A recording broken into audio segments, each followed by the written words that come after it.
us. And hey, you just went live, Peter. Yeah, I just realized it's showtime. Welcome to the Dynasty Grind. This is DLF live stream show. I guess that's what we'll call it. Questions in the comments.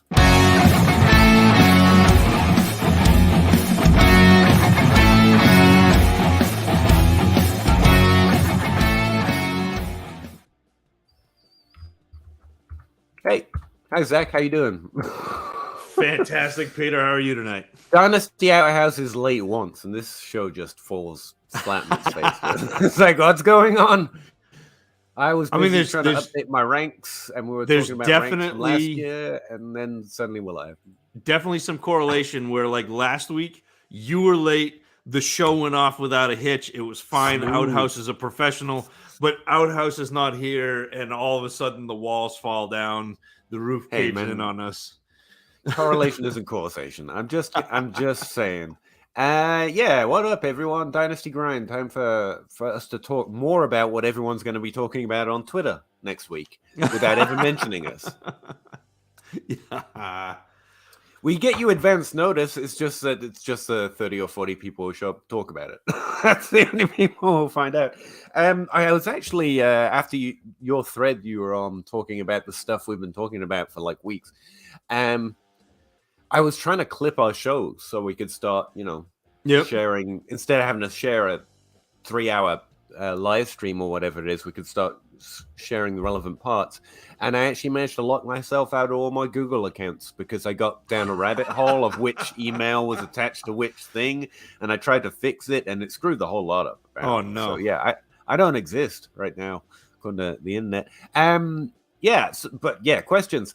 Philip asks, what are your thoughts on Sky Moore? Zach, do you want to lead the charge there on the greatest prospect since Corey Davis? That's about right. Moore is very sudden. He's very quick, especially on hitch routes. He creates good separation where he'll run up, get the corner moving, plant, and come back to the quarterback very quickly. He's got good hands. Nearly always catches the ball away from his body, something we look for because if you're catching the ball away from your body, you can catch it and cushion it and bring it in. Whereas if the ball's traveling in on you, it has a chance to hit your pads and bounce off. And also defenders have a chance to get their hands in. I think he's pretty good in traffic, which again, being a hands catcher, that helps him in traffic. He creates really good separation, yards after catch on slants. He struggled to me against press and man coverage, especially against higher competition. When I watched him play against Michigan, I watched him play against Pitt. His cuts look fast. His feet move fast, but sometimes he doesn't go anywhere. And that, to me, I fall back on my basketball background. As a point guard, you want to make your cuts not only be quick, but you also want to drive at a defender to make him adjust vertically and then also cut back the other way. So he's having to adjust to you in two different directions. Moore sometimes doesn't do that. He gets quick, but doesn't make it go anywhere. I think corners actually close in on him very fast after he wins initially. And he feels small to me and not quite as fast as he needs to be at the next level. So I like him, but I'm not in love with Sky Moore. Yeah, that's about my thoughts. No, he's got 2 years where he played more than 6 games. I think he played 5 games that last year. I recently just wrote him up for DLF, so I dug into him a little bit harder. I guess I'll just read what my end conclusion was on that. The reason I can't compare Moore directly to Hunter Renfrow and Tyler Boyd is essentially because Tyler Boyd blew away the competition as a very talented NFL slot receiver playing in a lower conference in college, whereas Sky Moore didn't blow them away. He just did exceptionally well for a regular wide receiver. You would expect a little bit more if he was an exceptional NFL talent playing where he was, but he did do better than most do, adjusted for his team's level of volume in both his first and his third year. And that third year is actually pretty significantly above the average, 3.2, I think, yards per team pass attempt. So that's team volume adjusted production. And that's a significant note. But the other players I can compare him to, like Hunter Renfrow, like I mentioned, Hunter Renfrow didn't show up because he was playing with very good NFL basically X and outside receivers, and so you just don't get a lot of looks as a smaller guy and barely co-opted any of the receiving production. So my best NFL comps for him statistically do not compare to him well in college. I think Sky Moore plays that kind of role in the NFL. He played really well at it at a team that hasn't produced a lot of NFL level caliber wide receivers. He slots in for me. Where did I put him eventually? And I'm mostly on that, not because the stats clearly say it, because again, his stats are good. The 2 years where he played over 5 years, that 3.2 receiving yards per team pass attempt last year is really good. It's more just taken in broader context of stuff that Zach just said and others. I've actually slotted him in as a wide receiver 8. I've put him in, I think it's tier 3, which are a lot of tier 3 players in this year's class. Yeah, he's at the bottom of tier 3. So he's got really interesting production. If he lands in the right spot in the NFL and gets decent draft capital, I think he could definitely do something for us in fantasy. Not that he or the teams care about that, obviously. But yeah, I think he played well enough. You could see him transfer into the NFL well, is essentially my comp. But the upside might not be there. And it's not because of his size, whatever that's going to be. It's not Tyler Boyd and Hunter Renfrow small guys, because I liked Elijah Moore and still do. And he fits into that physical description a little bit more as well. It's not that, it's just where he played, the manner in which he played it. So yeah, those are some of my thoughts on Sky Moore. Where do you think, is there anywhere in the NFL he could go that would make you really interested in him? Because that's one of the things I had to do for the DLF article, like list interesting landing spots. And I was like, I don't know, man. Somewhere they don't already have Tyler Boyd, but desperately need someone to take up volume. Well, and that's exactly it. He's going to be a slot receiver, and in order to be viable for fantasy or interesting for fantasy, he's going to have to drive targets, which is a tough thing, especially now.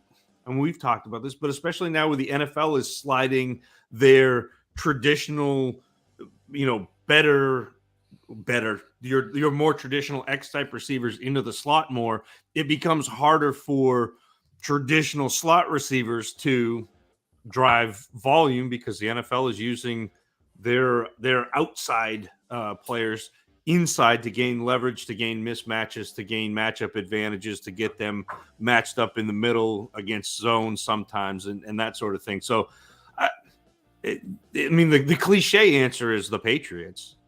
I mean, their wide receiving core is so bad, and Mac Jones is so good at doing exactly what Sky Moore does well that would be a good fit. But it sounds cliche. I think he'll have some catching up to do, but I think he could do slightly better than Jacoby Myers at a guess. Yeah, he could definitely take a role there.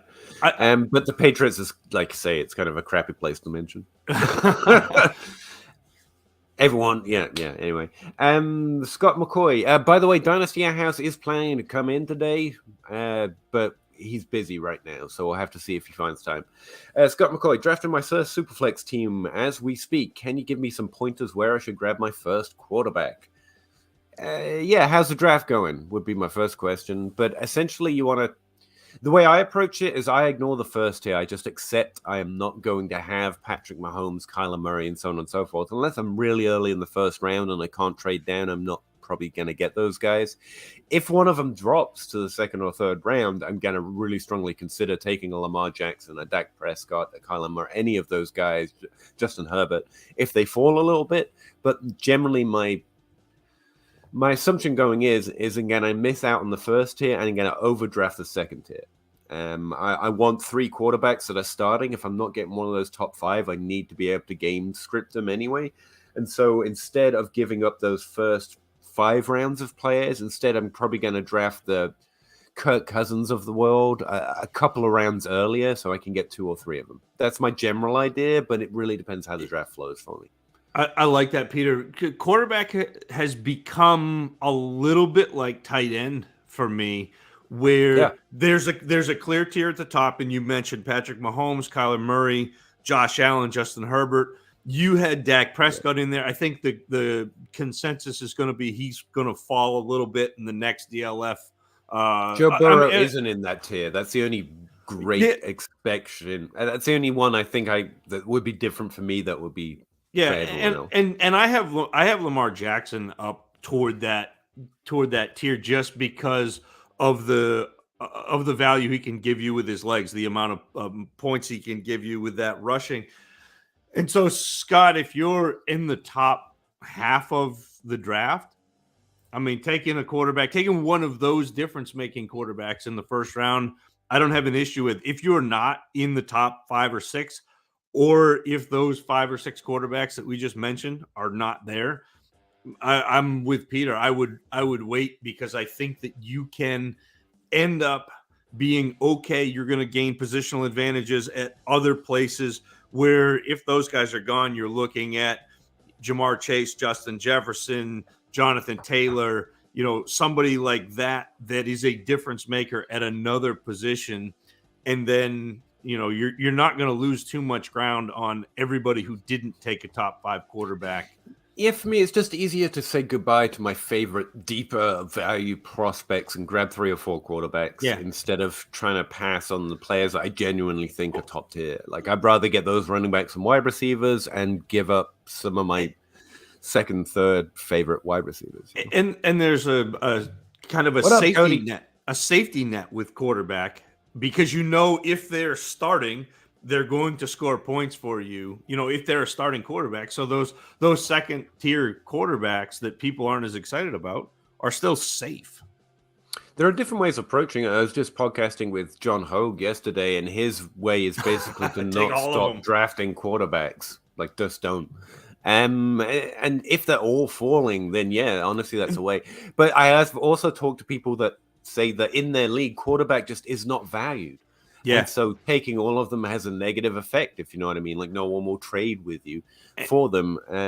So you got to read your league and your draft a bit. Sneaky too, Scott, if 2022 picks are in your draft, the 2022 101 is falling somewhere between the 4th and 5th round. If you can snap that up, all of a sudden Malik Willis gets drafted in the top 12 picks to a team that's going to have him play quarterback, and you basically just picked up Jalen Hurts, in the 4th or 5th round. Maybe where that 101 is. No, I think they're very similar. Maybe. I really do. Okay. And also follow the Superflex show. It's a podcast that DLF does with John Hogue, and they talk just quarterbacks and Superflex stuff. So that'll be a good rec as well. Nicholas J, if you have Connor in a rebuild, Connor who? Connor James. We're back to James Conner again. Rebuild. Should I wait for him to sign somewhere, then trade him? Dude, if James Conner has value at any point, trade him. If not, then hope he can score some points. Like, James Conner should not be filling this much space in your brain that you have continuous questions over 2 weeks. Like, I don't think you can get Claypool straight up for him right now. If you can't do that, not even 1,000% do that. I mean, if you can, yeah. If you can get a first for him, do that. I just don't. I don't expect it. Cheers for another week, guys. No problem, Don. Pretty appreciate you coming in. Cody Hutchinson, he's given his own advice. I think I'm allowed to skip that, someone said. Daniel Mcgrath, have you guys ever heard of having conditions being placed on draft picks in trades in the NFL? I have, but I've also heard of it not working very well because it's hard to track for your commissioner, but it's also hard to ensure that a team. So you have a conditional pick, and if a team does well, you get a better pick. Well, all of a sudden your team starts not doing well, and so you just tank, so you don't have to get there are a whole bunch of weird caveats and strings that come attached to that. And I personally would it's one step too far for me. If your league can figure that out, go for it. But I would have everything in writing in the bylaws. And money collected before the season, and who's your commissioner? If it's John Bosch, I don't have many questions. Yeah, that guy will keep track of it, and he will enforce it, and it'll be fine. So you got to read that a little bit. But honestly, it just feels like you're making it way too complicated for yourselves. But I'm a guy who likes vanilla leagues, so consider the source. Don, one quarterback tight end premium. He traded Jonathan Taylor, Devontae Adams, and Naheem Hines for Najee Harris, Pittman, Fields, 109, and a 23 first. Didn't look like it was contending this year. Thoughts? Yeah, I like it. I don't mind it. You might have been able to get a little bit more. Well, I guess you got Harris. I would trade. I'd be trading Pittman and Fields again. Like that would be my idea because losing Devontae Adams sucks. But I get it. You've got the draft capital along with it. Yeah, it's fine. Basically, Pittman and Fields read kind of as throw-ins to me, but it's fine. That's good too. Yeah. Harrison, opinions on Watson. Buy, sell, they.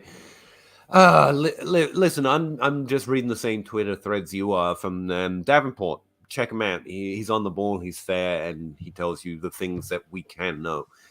Feeling like Watson's going to play, in which case he's a buy right now, just purely talking about dynasty value because he can put up numbers and also he's kind of free, even in best balls right now. So, yeah, probably just speaking purely dynasty. He's more of a buy than anything for me. But I'm reading I'm going off the same information you have. I'm not saying I know he's going to play again. I have no idea. But at this point, it looks likely. It's a hold your nose buy. That's the thing. People continue to talk about Calvin Ridley like it's when will he come back, which just elongates this great window where you can trade him as if he's coming back. And I will gladly pay a tax for waiting to see if he decides to come back because it's Calvin Ridley.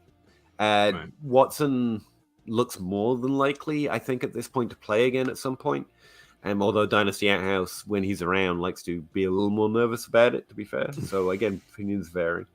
The value makes sense. Well, and again, the fact that it's a civil case, not a case that would end him in jail. Like, there are a whole bunch of, like, factors. There's always... But, yeah, he's probably a buy, depending on your risk tolerance. And, at this point, the risk tolerance isn't even a big... Because, I mean, he wants to come back to the NFL and is capable of it when this clears up. This isn't an injury. It's not a retirement, which is why I was bringing up Calvin Ridley. It's a different kind of situation. There is always, and that's what Outhouse likes to bring up, you've got the NFL commissioner hammer, where it can just be no. And that's, I think at this point, that's the greater risk. Randy Wyatt going to a 14-team Superflex follow-up to last week. Only Brady as a quarterback, traded Donovan Peoples-Jones. I mean, good job, man. Finding someone to give you value for Donovan Peoples-Jones works. And Taysom Hill. I mean, you ride him, Matt Ryan. I love it. Yeah. Hill's coming off a Liz Frank injury, too. So, big time. AJ Dillon and Mike Williams for Zach Wilson. Ooh, I kind of hate that one, but I get it. And a random third. You did good. I would say you did good, Randy. I'm not in on Zach Wilson, but I don't mind trading Dillon and Williams for him in a Superflex. That makes perfect sense to me. I think you did good. Real good. Go even further. Thoughts on Abram Smith? I think he's one of the most fun things to talk about this year. No, Zach, you were literally just talking to all your big popular fantasy friends about this. So why don't you lead the chat? No, it's funny. I was just watching Abram Smith, and I was in a DM with J Mike and Matt Foreman, and Foreman was like, I can't find any film on Abram Smith before 2021, and I was like, well, that's because he had 46 carries in his first 2 years, then played linebacker. Had more tackles than he did carries in his first 2 years, and then had 1,600 yards as a senior running back. Just dropped a casual 1,600 before he left. He's interesting. He's not a player that I'm going to be in on because he is a negative in the passing game. He just is not a pass catcher. He fights everything to do with passing, including pass protection. But he is a good inside runner. He is very powerful. He breaks a lot of tackles. If teams can get him a gap to run through, he's pretty good, and he does pick up speed okay. My initial thoughts on him were he was glacially slow, but the more I watched, I saw a couple times where they open up a hole, and if he gets 10 or 15 yards as a runway to get going, he can actually rip off 25 or 30-yard runs. But again, he's not a player that I am going to be particularly interested in. He initiates too much contact for me, and he's like I said, he's a non-factor in the passing game. He caught 14 balls over his illustrious running back career, 13 of them this past year where he actually played. And a lot of the yardage that he gains is run into a defender, continue to leg churn, and push that pile and gain extra yards. So because he's so thick and good. Yeah, like he's not bad, but he's not going to be. He's going to be the 1B of a committee if he ever gets to the point where he's carrying the load. So you're high end. You're hoping that he's, I guess, James Conner. Russ. Hey. Finally, our illustrious leader gets back. Could you take back over? Amon-Ra and Pittman for DJ Moore. It's DJ Moore, Tyler. Pretty easy for me. Russ, how you doing? Pittman. Well, you can go. You can leave again. That's fine. Bye. No, why would you take Amon-Ra and Pittman for DJ Moore? Come on. Because I love Amon-Ra, but any given week, it's insanely realistic that either of them score as much as DJ Moore did. That's fair. I just had a DJ Moore Higgins argument on Facebook. I don't know. Don't ask why I was on Facebook, but I got suckered into a dynasty argument, and then there was a trade, and it had Higgins on one side and DJ Moore and McLaurin on the other side. And they were arguing that both McLaurin and DJ Moore had more upside than Higgins. I'm like, guys, Higgins just outscored both of them in 2 fewer games. Is Terry McLaurin the new Cortland Sutton? He had that one great year that we didn't really expect, and now McLaurin did have more than one, and no. Okay, because last year was pretty good. Well, even his rookie year was very good. That's the one I was thinking of. I thought his rookie year was good. Last year I was slightly disappointed. 19 and 20 were good. 21 was bad. And also, let's make excuses for him. His quarterback play was trash, and he still did decently his first 2 years. So I'm willing to let it go for last year. So I've settled on the fact that McLaurin, no matter how good he is, he's not going to be ever thought of as a top 12 wide receiver. Most likely never score as a top 12 wide receiver. That's where I'm at, yeah. But I think he's an insanely solid 2. And that absolutely has a place. Oh, sure. Yeah. But so I don't think he's Sutton, because I love Sutton, but in my wide receiver bias, where I like gigantic men catching footballs, he's not great. I think Terry McLaurin is kind of great, but for the reason Zach loves wide receivers, that's pretty important. Zach likes wide receivers because they're very good at what they do at playing football. I like wide receivers because they're gigantic men who manhandle people. See, the reason I like DJ Moore here is you've got the same value rolled into one thing, and I like that this time of year. I'm not scoring points for 3 months. It's an insanely fair trade. I think the value-wise, this is great. This is perfect. This is exactly what it should be. But I do think I take the 2 side just because I don't see DJ Moore's value going up. Again. I don't see Pittman's or Amon-Ra's going up. It's the thing. I think Amon-Ra should. That's the thing. I forget everyone. DLF's trade calculator has him rated as the same as the 203 right now. Buy all day for that. That's the thing. I don't need to spend DJ Moore to get Amon-Ra. I get 203. Yay! I just have DJ Moore and Amon-Ra. That sounds better. It boils down to change when February comes around. Peter hates Pittman. He's got deep-seated Pittman hatred. Oh, I'm just ignoring. I'm just completely blanking the Pittman. He hasn't even mentioned it's because of Zach Pascal. I've already crossed it out the trade. I'm like, that's not a thing. Tyler Reeves, would you feel comfortable getting into the year with Javonte Williams, J.K.? Javonte Williams joke? Okay, well, who do you actually mean? J.K. Dobbins. Dobbins. Oh, sorry, I was like JK. I was thinking of it Just like an kidding. acronym for joke. Yeah, sorry. Javonte Williams, JK, Michael Carter. I mean, yeah. I would be fine with that. So- Well, also it depends how many running backs do you have to start. If you have to start 2, yell. at your commissioner that they should change it. Forget it. He's asking if you should reach on a running back because of his running backs. No, you don't draft based on who's on your team. That's easier. Just don't. And the other There's no thing is it may not be a reach to take a running back at 103. Like that's No, not it won't be. It won't be at all. There's a good chance it's quarterback or quarterback Burks. So I mean, So you Yeah, might might be have your right there choice. with your choice of Hall or Spiller and Yeah, there's be so much happy in about this it. question. Like, don't draft for need. Yeah, I know. Yep. Sorry, Russ. Also, the 103 is not a reach. Even in a superflex for a running back this year, you might get the running back one. The 103. I will say if That's Hall fine. does go 102, I don't think I'd spend the 103 on Spiller. You wouldn't? But again, it depends on where he lands. If Yeah. Spiller ends up in Miami and Miami says, "Yeah, we're going to make Spiller our running back," then I'm spending the 103 on him. Like that's All right, then it's that's probably perfectly 102. acceptable.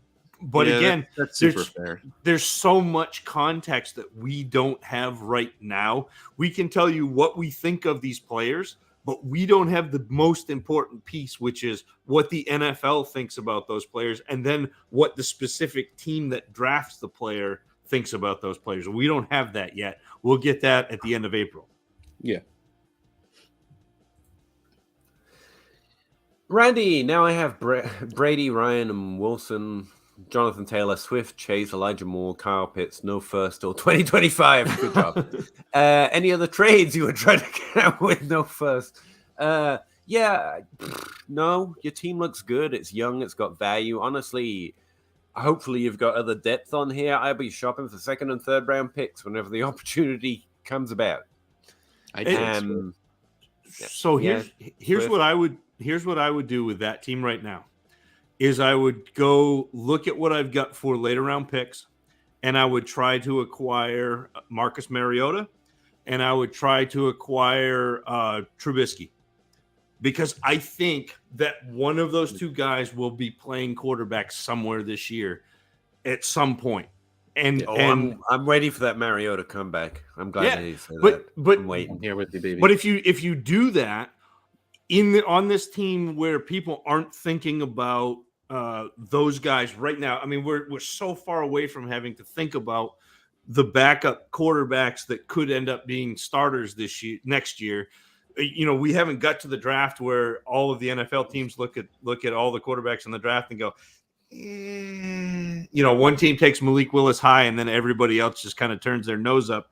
We haven't got to that point yet. It could happen. Like, that could be a thing. This quarterback class is suspect at best. Like, there are a lot of warts. There are a lot of maybes. And so that's something that they just suck. Okay. Yeah, but that's We're just something gonna that start saying I'm it. interested in doing. I mean, you've seen Tyrod Taylor be viable a couple of times over the past couple of years. You've seen him, like, these are things that happen. So that is one thing that I think you can do with a team that you're not going to hurt yourself too bad if you're throwing, you know, a 3rd round pick at one of those guys. You'll be fine. I actually did that for Tyler Huntley in one of my leagues, where if Lamar Jackson gets injured, all of a sudden I have Tyler Huntley, who's very good, and on a team where my best starting quarterback was Roethlisberger last year. So, you know, that's a way to approach that is not going to hurt your team, but it gives you a chance at big return if those guys play. Is Deontay Harris still worth a pickup? I mean, if he's on the waiver wire, I'm free, sure, but it's about who you're going to drop. I'm not particularly targeting him or anything, but yeah, he can be rostered. Sure. Maybe. And if your league has return yardage points, he could be worth it. He Definitely. always scored pretty decently in trade addicts leagues. Peter's throwing stuff. I didn't again. think that was that hot of a take that you had to like throw things. I dropped things. That's how shocked I was. I don't think Brady's actually retired either. Yeah, he is. I mean, that's fine, but I'm not going to play. I mean, game. I still have Andrew Luck on one of my teams just in case. Oh yeah, to be fair, I got Andrew Luck. No, I think I dropped him last year. This is painful. Nope, still have him. Well, you're better man than me. Damn And my straight. QBs are Mac Jones and Burrow and Superflex. So the 103, would you try to take a QB? I wouldn't try and take a position. I'd take the best player available. That's what I would do. If you need to have something else, or you want to try and make a play for something else, trade the 103. Trade the 103 for something. Yeah. Daniel Mcgrath. Example was Ridley for a 2021st on the condition he plays 10 games in an upcoming year. If he doesn't, he drops to a second. I mean, yeah, Russ, we got a question about conditional trades. My general take was it seems to be making it more complicated for yourself. If I'm not the commissioner, it's amazing. I do not want to track that shit. But it is, I've done it in one or two leagues, and it can get out of hand, but it's a lot of fun to negotiate. It really is. But I would not want to be the one responsible for tracking it all. All right. I need to give you an option to put the comments somewhere else, because I feel like I'm constantly just cutting Russ's nose off. It is absolutely okay. The Andy B. Why not? Superflex tight end premium. Do I trade Claypool for the 202 for Tony? No. Tony 209, Brevin, and Trubisky. No, I feel like you're giving up most of the best assets on that one. Though I do love me some Brevin Jordan. Brevin Jordan's interesting. He shouldn't. I actually don't mind. I don't mind that as much as you guys do, because again, I don't love Kadarius Toney, but he flashed enough, and there's a new coaching staff coming in that, in theory, has to be a little bit more creative than what the Giants had. Yes, I don't necessarily love the way Claypool needs to get the ball. You know, he needs to be thrown open. He needs that, which is why he struggled with Roethlisberger. But there's no guarantee that a quarterback coming in is going to be that type of quarterback.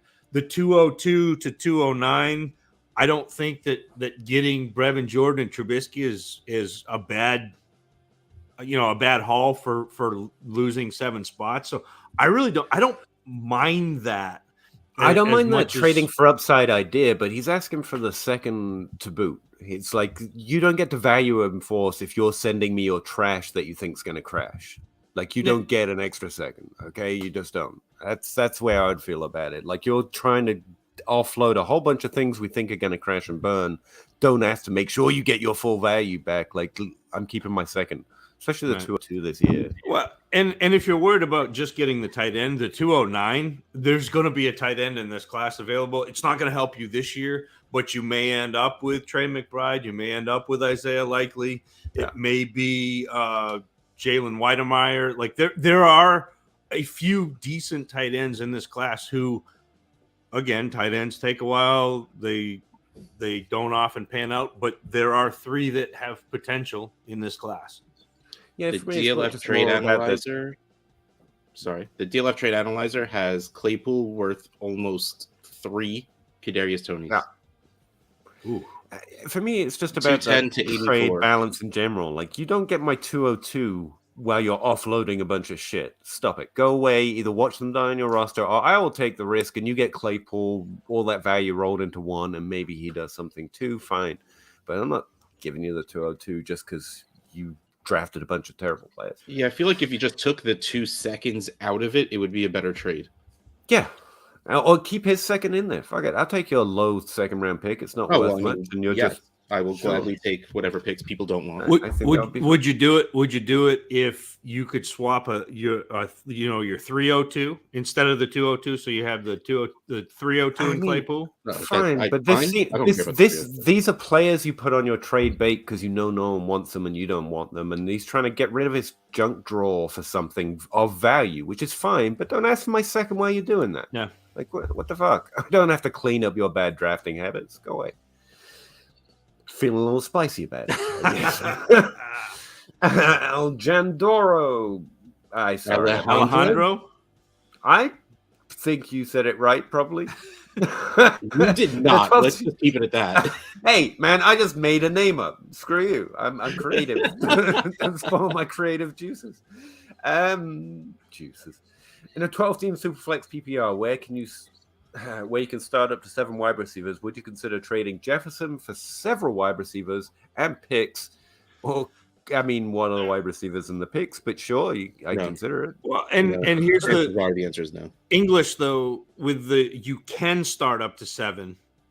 You don't have to start up to 7. So, don't worry about starting 7 wide receivers if it's a can. If they're a bunch of flexes, figure out your best players. Jefferson is going to be one of them. Like, I don't know, and unless you're really hurting, I'm hanging on to Jefferson.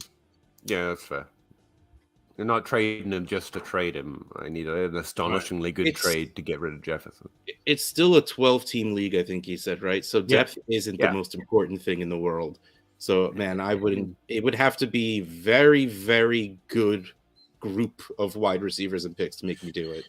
Like, I'm not doing it for reasons that have to do with league setting or starting lineups. That's fair.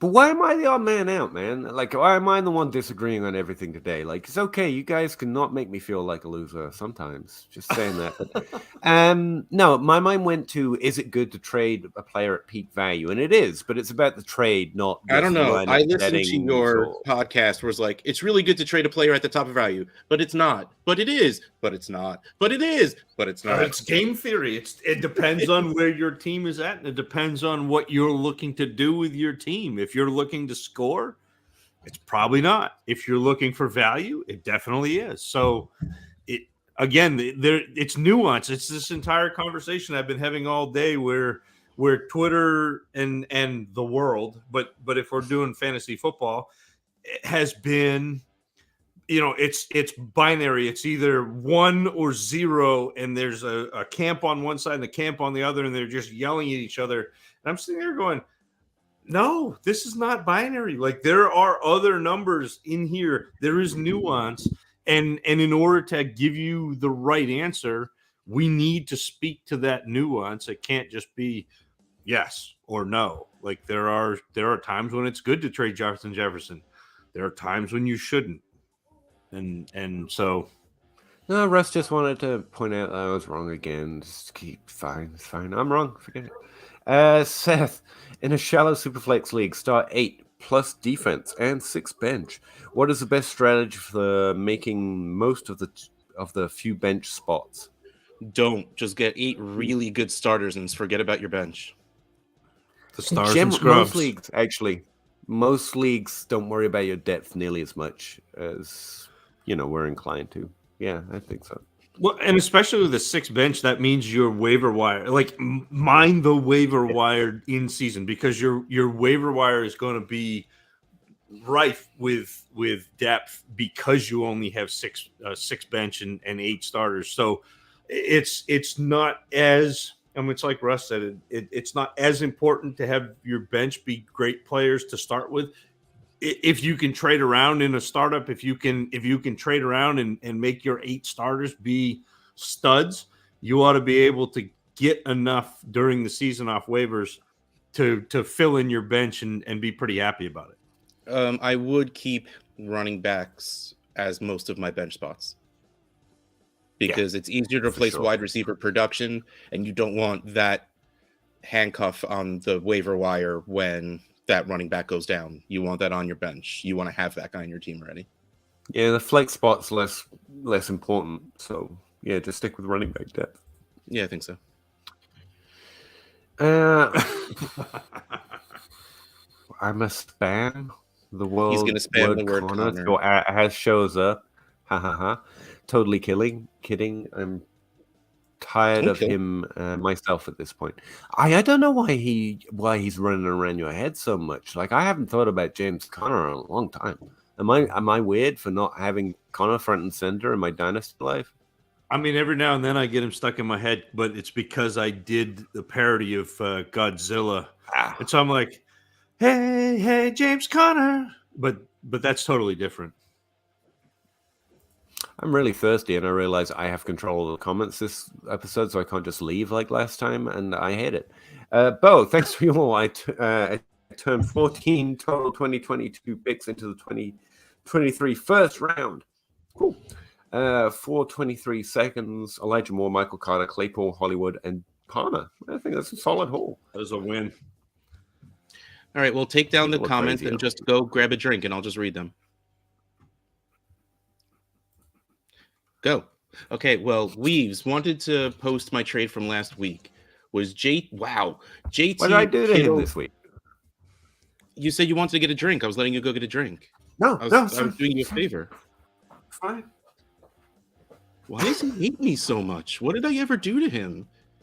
I don't know, but you look fantastic. Oh, thanks. Weaves wanted to post my trade from last week. Was JT, Kittle, Pittman the 101 for Herbert, Pitts, DJ Moore. 10 team, 0.5 PPR, Superflex, tight end premium. Who cares about what his team was? Now a hero RB team with Swift and Scrubs. Thoughts? Okay, so JT, Kittle, Pittman, and the 101 for Herbert, Pitts, and Moore. I still want the JT, Kittle, Pittman. I'm pretty sure. No, actually, No, you know what? I don't, because I want Herbert. It's a super flex. That's really what it comes down to. Yep. I think Herbert and Pitts are both top 1 or 2 at their position. And I get JT is 1, Kittle's probably 3 or 4, Pittman is whatever, and the 101 in a 10 team is not that big of a deal. Just because quarterbacks are a little less rare and a little less valuable because of that.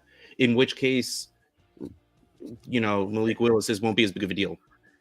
Correct me if I'm wrong, but if I'm looking at a team where I think Swift is my hero RB, I might be trading Swift. I'm all for trading Swift in general. You say you are for it? Yeah. So because I like right now I'm seeing him go as the running back 2 or running back 3 overall. Yep.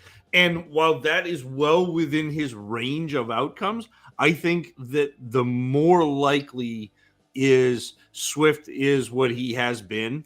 And so that just makes me a little bit nervous about going into the third year of a player and expecting him to be something that he has never been. I just saw a tweet, and I wish I could tell you who it was because I'd give them credit. But they were talking about running backs who, for the first couple of years, were, RB2s, and how few go from being a consistent RB2 for the first couple of years to all of a sudden in their third or fourth year being a running back 1. And it just doesn't happen like that as much as we want it to. And I think that the community still values Swift there. So that may be a place where you can send Swift and get a little more depth, a little more breadth in your running backs, and be better off. Yeah. Well, first of all, a few things about all of that. I have a feeling that, like you said before, running backs that did okay the first 2 or so years and then all of a sudden started doing well, probably situation had a lot to do with that. Yeah. Like, I mean, Derrick Henry is the weirdest of all weirdest, where they felt like starting DeMarco Murray for 3 years. But he wasn't an RB2 for you know what I mean? Like, I guess that's fair. That was the thing. Like, it's a difference between not starting and then starting and being a running back 1. But Swift has been the starter there for 2 years and has still been not quite what we expected, not quite what we wanted. And I think that's the trap that we fall into is we do this evaluation. And I like Swift too. And it's not a knock at Swift. I think he's a fantastic player, but for whatever reason, whether it's the way the team is using him or whether it's just some facet of his game, he hasn't been what we expected him to be. And I'd rather let someone else bet on, what they expect while I expand and make my running back depth a little better and make my team overall a little better, especially 10 team. If I can get I mean, you might I even was be going to able say, like, give me Eckler and a first or Eckler and a second, even in Yeah. the build. Yeah, and you're getting at least the production you were getting, plus you're getting a first. I love that. That's fantastic. How about trading him for a young running back who has been a top 12 Yeah, through his first 3 years and draft capital? Because that's what you can do with Josh Jacobs. yeah. I don't mind Josh that Jacobs either. is like 24 years old. He's been a top 12 running back, I think, twice. I'd have to check on that, but I think Yes. overall scoring, he's been a top 12 twice. Like, I think he's been and he's valued like half as much as Swift. Swift is Austin Eckler with draft capital and unable to co-op the same share of the load. Mhm. Like, but also misses games every year. yeah. Last year he didn't. If we're talking about Eckler. No, Swift. Okay, sorry, I didn't even know. I pay so little attention to Swift. I just kind of let everyone have him. Because Swift is one of those players I believed other people when they said he was just exceptionally talented when you saw him play at certain things, and then he got draft capital and he's been pretty decent. So I just kind of put him in the back of my mind. But focusing on him, actually, I've had a few questions about him over the last few weeks. It's like, yeah, he doesn't have that much of the team's expected points. He doesn't have a large EP share or anything. He hasn't yet finished in the top 12. Josh Jacobs has done it twice. He's only 24. And you can get Josh Jacobs plus what for Austin Eckler right now? If you would just want to stay in the same position, you don't even have to give up a running back who could be top 12 next year. Yeah, see, Swift is insanely talented, but he's on a bad offense with a bad offensive line with kind of no quarterback at the moment, and who is going to bring in pass catchers where Swift was making most of his fantasy points through the passing game at this towards the end of the season anyway. Man, when you put it all together like that, it's really concerning. We've got this bad class, or a class with less ceiling, harder to pick the right players in, as I think the real description. And then you've got Detroit and the Jets out there looking like there's some bad recipes that can be made this year with some of these draft picks. But anyway, sorry. Kind of came in and derailed that a little bit. No, that was, I think what you guys said was smart. I can't find where I was, though. I think It was a trade with Herbert Swift. Pitts and DJ Moore. There you go, that one. Next one. Nice. Daniel Mcgrath, you guys think... Hang on. This can't stand. I don't like this at all. What did I do? Oh, I'm trying to something like that. Everyone slide to the left. Everyone slide left. Okay, you guys think Godwin will be ready to roll week 1? I have him locked in as my wide receiver 2, but I don't think he's ready week 1. He's being undervalued, but he's the most rightly undervalued wide receiver I can think of. That ACL tear is going to slow him down. He's not going to have Tom Brady even if he stays on the same team, so it's going to be a lesser offense. And he's a guy who's relied on efficiency, which requires basically a good situation. So I kind of hate it. Sorry. No, Do you really want me to switch back that? Like, if you hate this, I kind of hate it, but like I like being able to see Russ. So I don't like being able to see Russ, so you can go back to the other way. Okay. Sorry, I tried. I'm not telling you. I appreciate it. What do you think of Godwin? I love the player. I just think his situation right now kind of sucks. Getting hurt so late, being a free agent, and if he were to stay, there's no quarterback.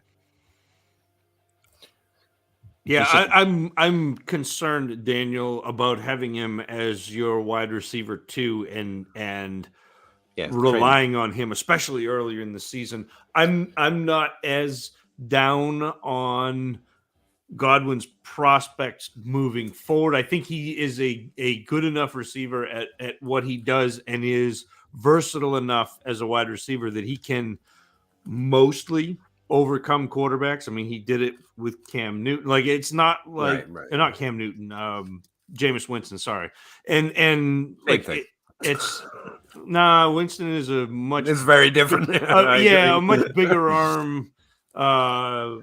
And interesting. He's kind of a decaf quarterback. He was the made Mike Evans have the fact because he was not very accurate, but he liked to throw it. So Evans would have to go up and get it and not have any yards after the catch. It was fall after catch. Fall after catch. You saw, when he got quarterbacks that could actually be accurate, that he was much better than he was with Winston. But back to Godwin, I think Godwin will be fine. But I'm really concerned if you're counting on him as a wide receiver 2 to start your season. I'm worried. I'm worried about his season next year, just coming off that injury and getting back to, because it's not just getting healthy. It's getting healthy and then trusting your injury to have healed, and there's so much psychology that goes into coming back from an injury, and that's more what I worry about with Godwin than situation and quarterback and that sort of thing. Damn it, Pen. What would you trade him for? That's the thing. Sometimes I throw out these ideas and then, like, the next question is logically, what do you trade him for? He's valued as a wide receiver 15 in ADP right now, which means he's undervalued. I literally did a video that listed him as undervalued. But that also just means that he's harder to trade in most leagues. Honestly, my first thought is, can I trade him for another guy who's falling a little older, so he's got some warts, but I'm less concerned with in terms of situation, a little situation agnostic? My first thought was Michael Thomas plus. Could you get that for Godwin right now? Maybe I would. Says so. Well, but if you're trading off of Godwin because there's risk involved, it seems weird to trade him for someone with risky. That's a plus though. Like, you get another risky player who has top 12 upside, but you get something else. I don't mind trading for, like, I guess it doesn't help Daniel because he's got Godwin. So what do you trade Godwin for? But I don't mind trading for God. If I'm looking at this rookie class. Basically anything. In a Superflex, I'm not trading the 101 for him. But other than that, I'll trade for Godwin because I think he's better than every single player in this class. All right. So opposite. Got it. So I pulled up the values in the trade analyzer. Yeah. Right below him is McLaurin and Devonta Smith. Okay. Elijah Moore. I'm just looking at wide receivers right now. So if I can get, Mike Evans. So if I can get any of them in a second, I'll do that. I mean, I'd even take Devonta Smith probably pretty close to straight up, just because I think his ceiling is similar. I think you're buying back years. I think you're getting a player who is going to be playing at the beginning of the season. So those are all positives. I take that. Yeah. Nicholas J, again, otherwise known as James Conner Truther. Zandre White, running back, South Carolina, was also a linebacker, I believe. Yeah, Zach mentioned that. We mentioned that. Show. Yeah, he's another on my list. I got 2 linebackers that I need to watch for tomorrow night's episode. Hey, we've caught up to the point in the chat where Out has turned up, just so you all know. Rolling on. Only half an hour behind. Traded Waller for Allen Robinson, 208, and Logan Thomas. Thought? Just the one. Have Pitts wanted to move on from Waller. I'd probably rather keep Waller.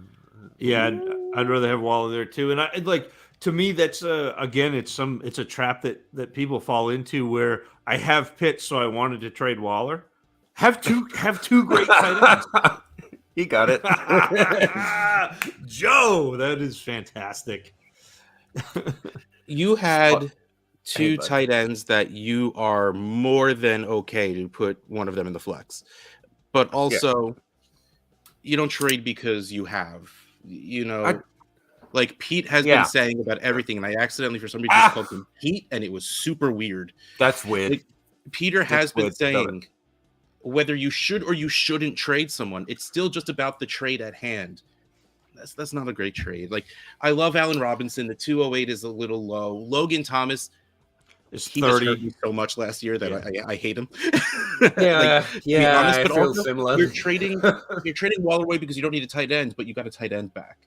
It was fine trading away Waller if you wanted to trade away Waller, but man, I would have loved all 3 of those pushed into one asset. Yeah, I don't even mind buying low, as it said on Robinson. Like, Robinson as a throw-in is great, but it seems like the meat of that trade, and I don't understand that. Yeah. The meat. Piece of meat. Do you think Olave is better than Jameis? I was literally just talking about this. I've got a podcast coming out. Dave Wright from Tale of Two Rivals podcast. Turns out we've never actually spoken on a podcast before, so we rectified that. Weird, right? The two database dudes. Yeah. But I think Williams has the most That's upside not of true. anyone that came out of that situation. I have think- video evidence that you've been on a podcast together. It was I said that, It and he was just- last year. he- It was a rookie draft last year. I have video evidence. It was Yeah, on your that's show. right. That's what I was trying to think of. He said that got cancelled, and I was like, I've never cancelled a podcast. No, I episode. left Zach early. canceled It didn't go himself. out. I was like, no, it definitely went out. But anyway, take it up with Dave, man. That was the I think- most cursing I've ever heard Zach do. No, I didn't do it. It was in a DM. Right? No, yeah, that's what I mean. Like, yeah, no, you don't get to hide that. You have emotions, and people are allowed to know that. I wish I could remember this draft. Yeah, I think Screw Williams that has the together. most upside of anyone that played in Ohio over the last 3 years. I think Wilson's very easily the safest bet of any of them. I think Olave has the most concerns. But Olave could, I mean, he also has some of the most positive signal before the situation got really muddied. But the fact that he lost out of everyone in that situation, he was the one who ended up getting pushed down a little bit. That's more concerning than most of the concerns on the other profiles for me. So, yeah, that's where I'm about at. Dave had some disagreeing thoughts. Zach, Outhouse, got anything else? I've got Williams above Olave, but it's close. I also think, again, we don't have all the information yet. When we see draft, if Jameson Williams goes in the first round after his injury, after what we saw at Alabama, then he's head and shoulders above Olave to me. If he doesn't, if he ends up going in the second or the third, then we have a conversation. But right now, I've got Williams a little bit ahead of Olave. Williams is going to be the player who could move the most for me because For the draft. That's what I was going to say. I actually have Williams the lowest ranked, but I think he has the highest upside. He's such a tough evaluation for me, and it's similar. And maybe this is just Alabama, but it's similar to the way I viewed Jalen Waddle last year, where I liked a lot of what Waddle did, but he was a hard evaluation because they send him down the field so much, and he can do more, but he didn't. And so it's like, okay, what is the NFL going to view this player as? What are they going to pigeonhole him as? And when Miami took him needing a slot receiver, I was like, okay. So again, it's where does Williams go? What team does Williams go to? What does it look like they're going to use him as? And so he's the biggest mover. Olave is just kind of Olave to me. I mean, he's not moving very much. He kind of is his evaluation. He's a good player, but I don't think he's ever going to be a great fantasy asset. Sky Moore Plus kind of a thing. I've got a confession to make, by the way. I went up to get a drink and I realized we have no cold drinks. I drank all the coffee, so I had to make coffee. And while I was waiting, I noticed my daughter had made cupcakes because she likes making cupcakes so she can whip up homemade icing and then just eat the icing. And so while you all were talking about Josh Jacobs, I was sitting up there eating a cupcake. Did you bring enough for the whole class? I was like, Seriously. cupcake icing with spoon, which is the best way to ice a cupcake, I've found, by the way. Just screw the knife, get a spoon, and you just dollop it on and kind of smush it just around. your hand, just smear it. That was the second cupcake. But anyway, I was feeling gaudy, so I thought I'd share. Jeff Adams, I have no cupcakes for you. I picked F1 up in a big trade that included other players, and I'm excited for him to be my wide receiver too. Yeah, I think he's really solid too. Yep. Yeah. Daniel Green. Daniel, how you doing? Sorry, I Hey, Daniel. tried your second name. I should know better by now. What's your favorite time of the year for startup drafts? Now? Always? But that's I mean, kind of always the answer. Like you could ask me it's- 2 months and I'd say like nowish. Well, Now's I love right away, like right after the season. I think doing a startup right away is a lot of fun. And then I love the last minute ones because I love seeing the difference between the values between February and August. But I mean, I don't think there's a right answer. Like, I don't think there's a best time. I think it's very preference based. So I do think there's a best time, and it's because I am an absolute degenerate for rookie drafts. And so I want to draft now, and I want to include rookie picks in my startup draft. Yes. So There's then no I other can way to have do a it right rookie. now. I can have a rookie draft after the NFL draft. 1,000%. And Daniel, I get what you're thinking with potential injuries and that sort of thing, but this is a dynasty league.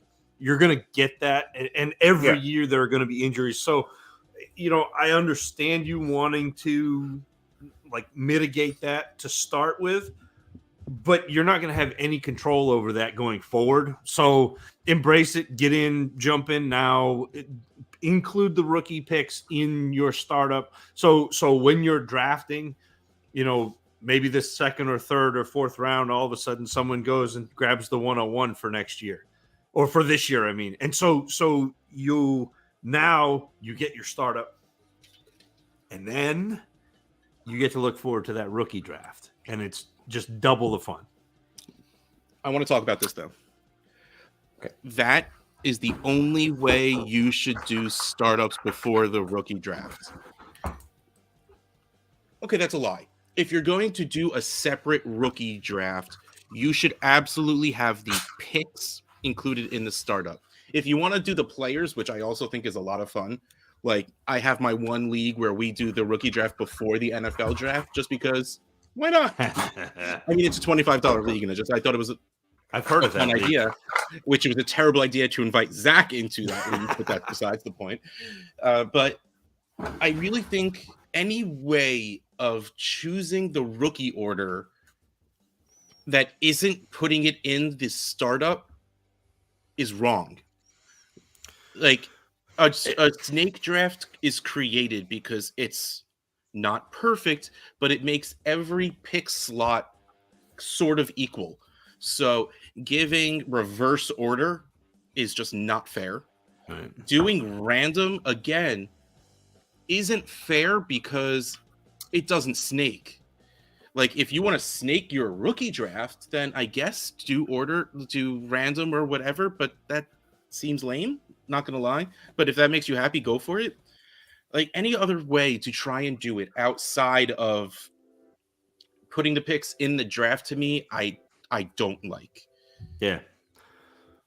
No, I get it because the rookie drafts are a different animal, because you don't have that reversal, you don't have that snake. So it's 1, 2, 3, 4, 5, 1, 2, 3, 4, 5. Like it's not, So I agree.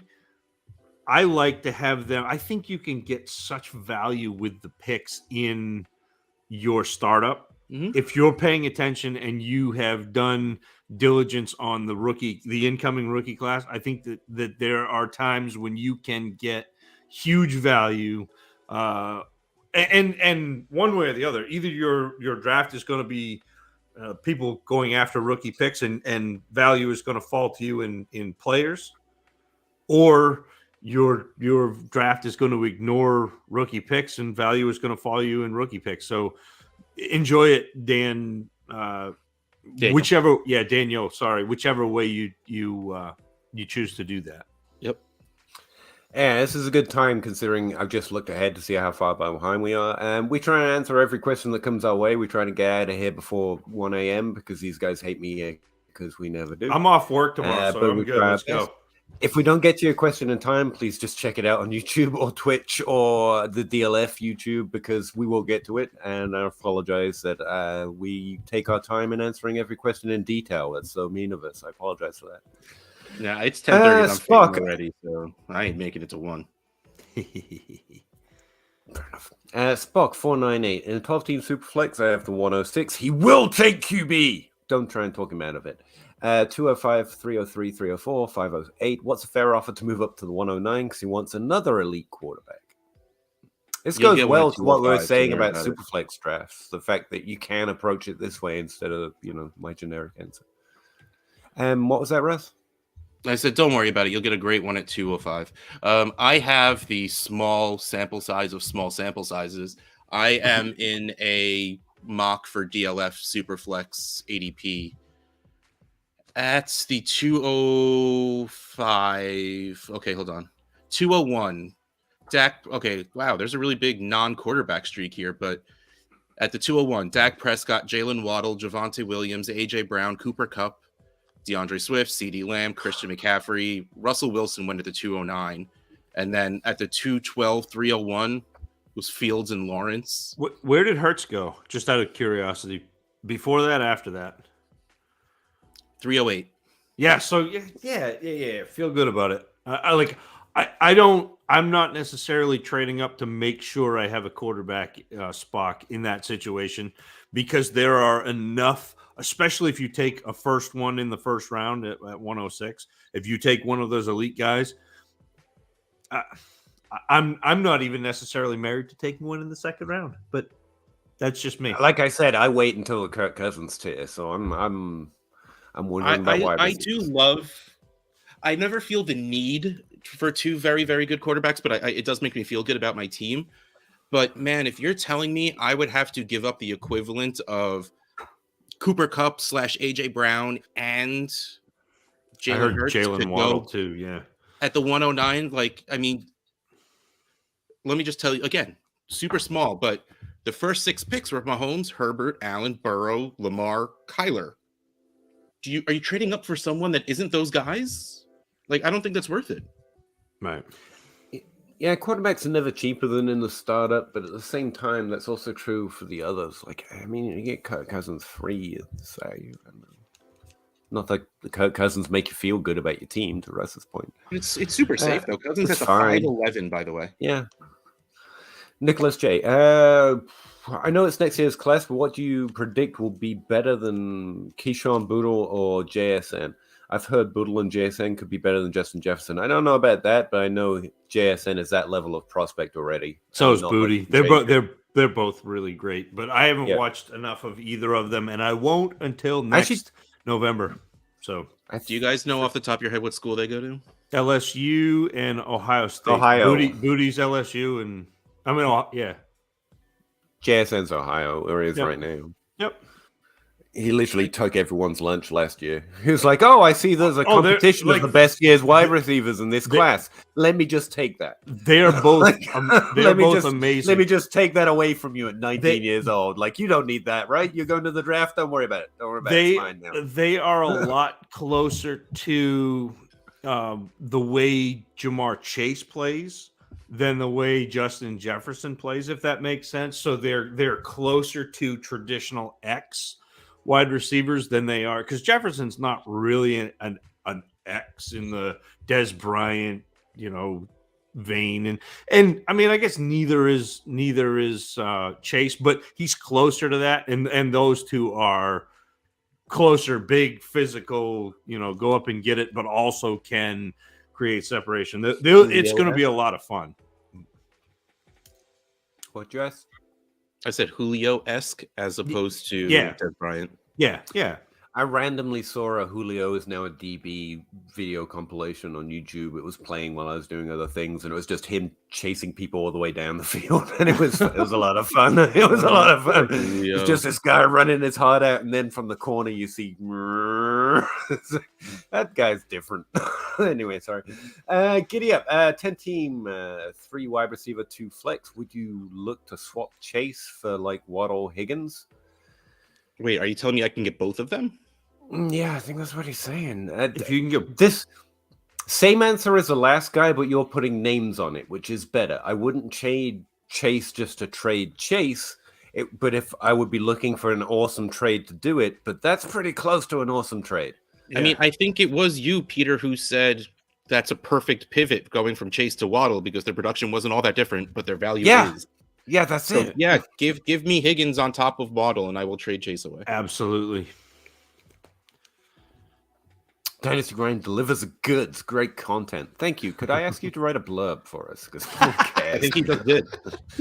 I was watching Twitter today, that thread you were in, Zach, and I'm in 2 months they're going to be saying the stuff we were saying the last 5 weeks, and no one's going to care that we told them. That's it. Because we've got me at the helm, and I don't retweet. I'm not in any retweet groups. I don't do marketing, and I'm no, we're gonna. It was really funny. Everyone's I wrote an article this week about how Travis Etienne is going to be and we've been talking about that for guys. Where you been? We're going to see one video, and Etienne is going to skyrocket up, and he's going to be a top 12 running back, and because you bought him 3 weeks ago, you're going to be happy. I'm sorry, guys. If like literally anyone who was half decent at this was actually at the head of it, you all be famous by now because you've literally already predicted the next 2 weeks of Twitter takes. So like last 7 weeks. It's been longer than that. It was people, Hunter Renfrow. As Peter. if they, I got Cooper Kupp in Debo preseason. I went back to our episodes because I was looking to try and learn the clip, like I said at the start, and now I'm banned from all my accounts because apparently I suck. But I just came across all these Hunter Renfrow takes and these Jalen Waddle takes from like weeks before anyone mentioned them. Like, man, we could have really helped some folks. Apart from the 40 or 50 that show up every week, they're the only ones who know.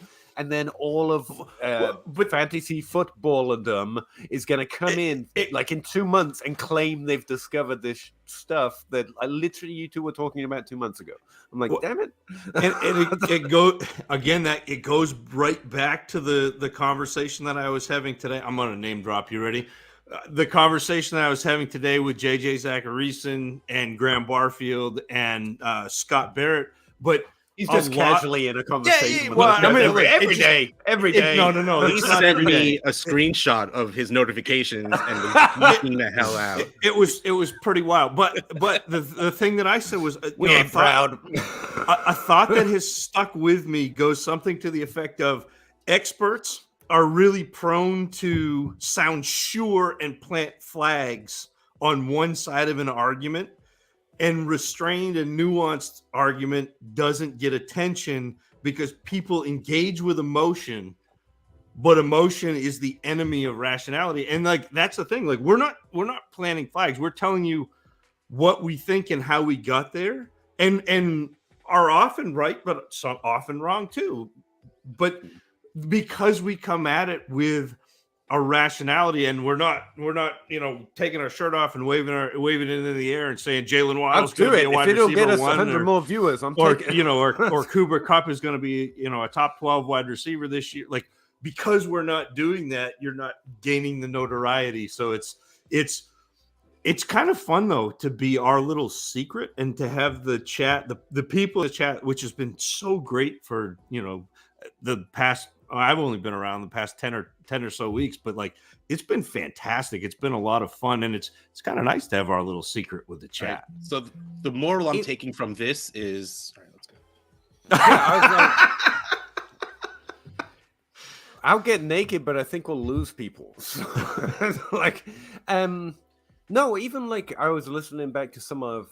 It was last week or the week before, and we were trying to convince Russ that no one values Hunter Renfrow, and I went through it today, and even right now, like Hunter Renfrow is worth less than a second-round pick. Like he's basically a bottom of the barrel second-round pick. I'm like, see, we even got that right. Whatever. Anyway, what's the best strategy on attaining a third QB in a 12-team Superfax league?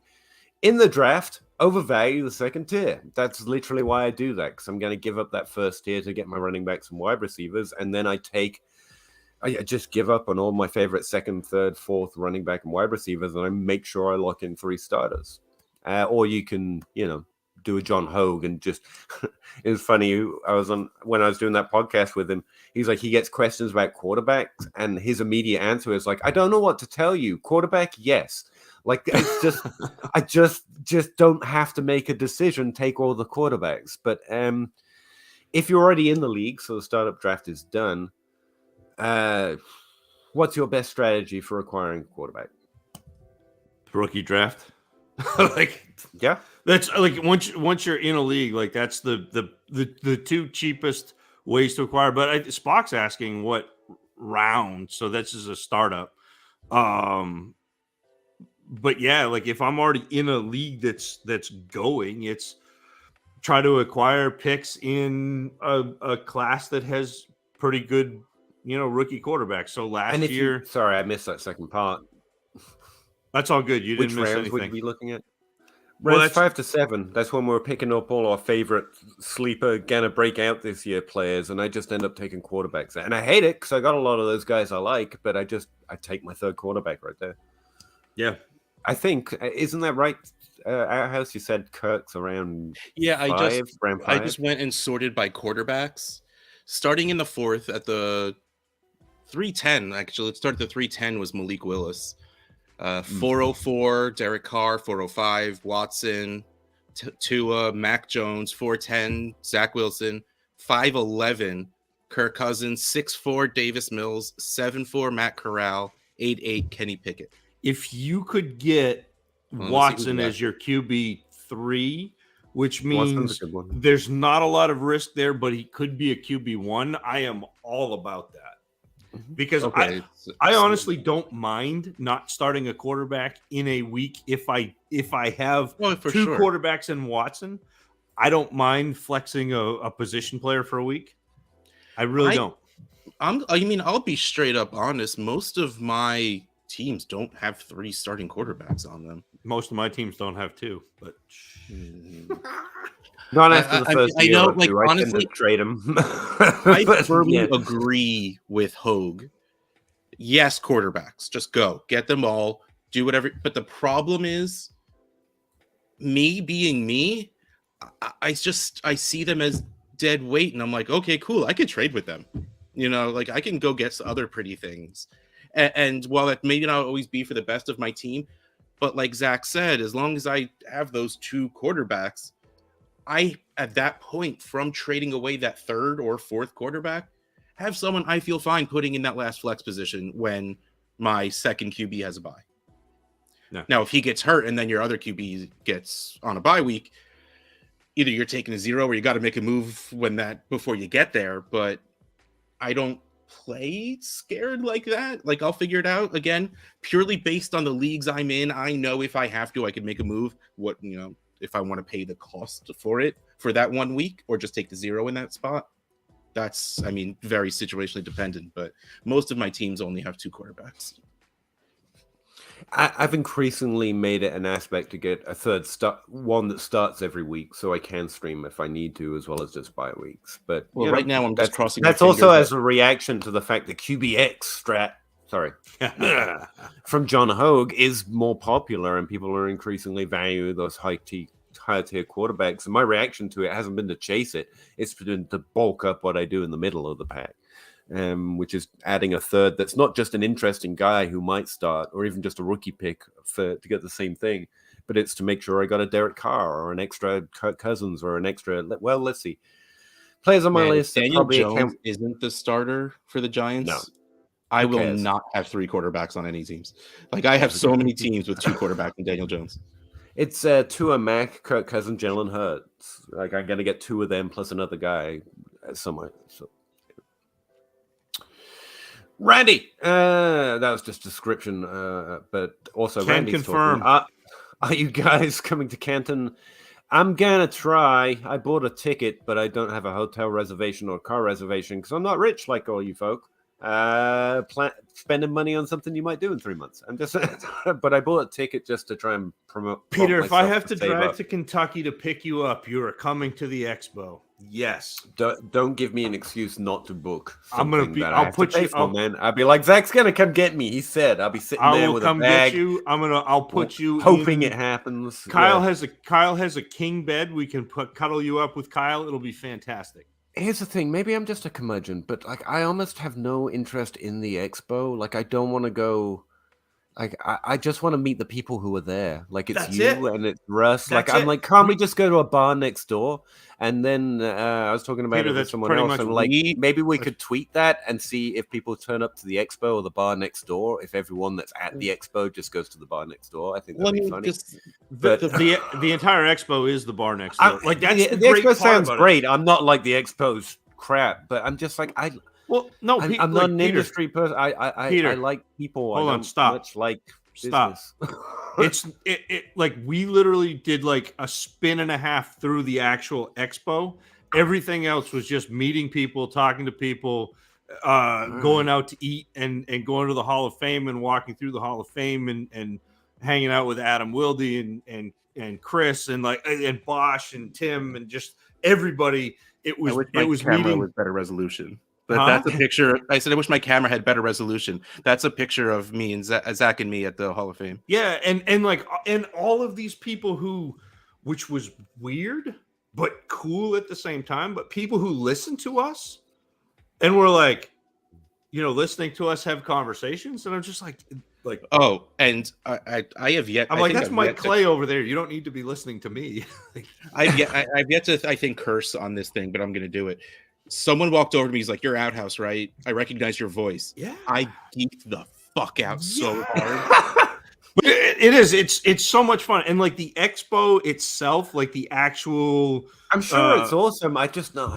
No, like expo that's type not person. like that's not actually what the expo is about. Like That's not for us. That's more for the fans, but for us, it is, or for the Saturday night. Yeah, for us, it's everything else that goes with it. There's so much FaceTime with people that you only spend time with on streams, and it's so cool. And it's, I mean, it'd be cool for anybody, not just an analyst. Like, you can literally go have a conversation with Mike Clay, or you can go have a conversation with the Dynasty Outhouse, or or Scott Fish, and like everybody's there. It's awesome. Michael Fabiano was walking around holding a title belt, and I've never talked to this man on Twitter before. I literally just walked over and grabbed the belt and walked away. And he's just like, and I had reasonably low expectations for the expo last year, aside from meeting Russ, J Mike, and Gabe. Like, I was like, okay, this is gonna be good. That's gonna be my saving grace. It absolutely blew every expectation out of the water, and I'm so excited to go again. See, that's what it's like. I'm not a crowd or an expo person. The reason we're talking about this is because Randy asked, so it's allowed. It's not even like I don't want to meet like Randy. I'd love to meet Randy and talk fantasy football with him, but it feels like it feels like taking myself seriously, and I just you don't have to. I can do. I do not. I walked around in a Bull Rush t-shirt. I am don't not worry about they're that. not like sitting there with notebooks listening to you talk. You just get to meet God people. damn, better not, because you do not need to. But I don't know. I just when I think about leaving the house, I get anxiety. Maybe that's it. Oh well, yes, that is absolutely. But yeah, this is all to say I've paid for a ticket to help support my industry, I guess, and I'm gonna try. Peter's That's the coming. best I can say for right now. Nicholas, Keen Ninja. Why are people talking about that guy? I've seen like 4 people mention him on Twitter. This is partially your fault, because athleticism matters in athletics, Peter. And that a you thing were I part said? of that for a while. No, you didn't say that. You were part of the problem for a while. Was I? For a while, not always, just for a while. Yeah. Okay. I do is that why is he really athletic? I've only heard he's his very name 'cause fast. people talk Yeah, about him he's a good returner. Oh, okay, cool. Well, in trade addicts leagues, that might matter. Yeah. Taylor Reeves, who's a buy low wide receiver 2? Why would you aim for a wide receiver 2? I don't know. Because you For need a those. lineup that starts 3 wide receivers in a 12-team Hunter league. Renfrow. Yeah, free. Go get Hunter Renfrow. I think Marcus Brown trades at that Absolutely. price. Late first-round pick. Get Marcus Brown for that kind of value. Not necessarily a pick, but definitely that kind of value. Keenan If you're Allen looking- might be a guy. Yeah, because Age will give him such a discount, but he's still going to be awesome. Yep. If we're talking like who's the low value guy, like the guys on my list for that outside of Hunter Renfrow are like OBJ's got an ACL problem now, but Brandon Cooks.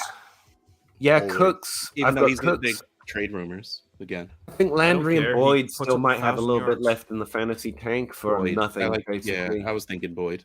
Michael Thomas too. I know I Peter, think you that's always bring back him to the up. Keenan Allen level. Yeah, but yeah. I think even less for an acquisition cost, because I think people haven't seen really? Michael. People have forgotten about Michael Thomas, Peter. You haven't, but people have.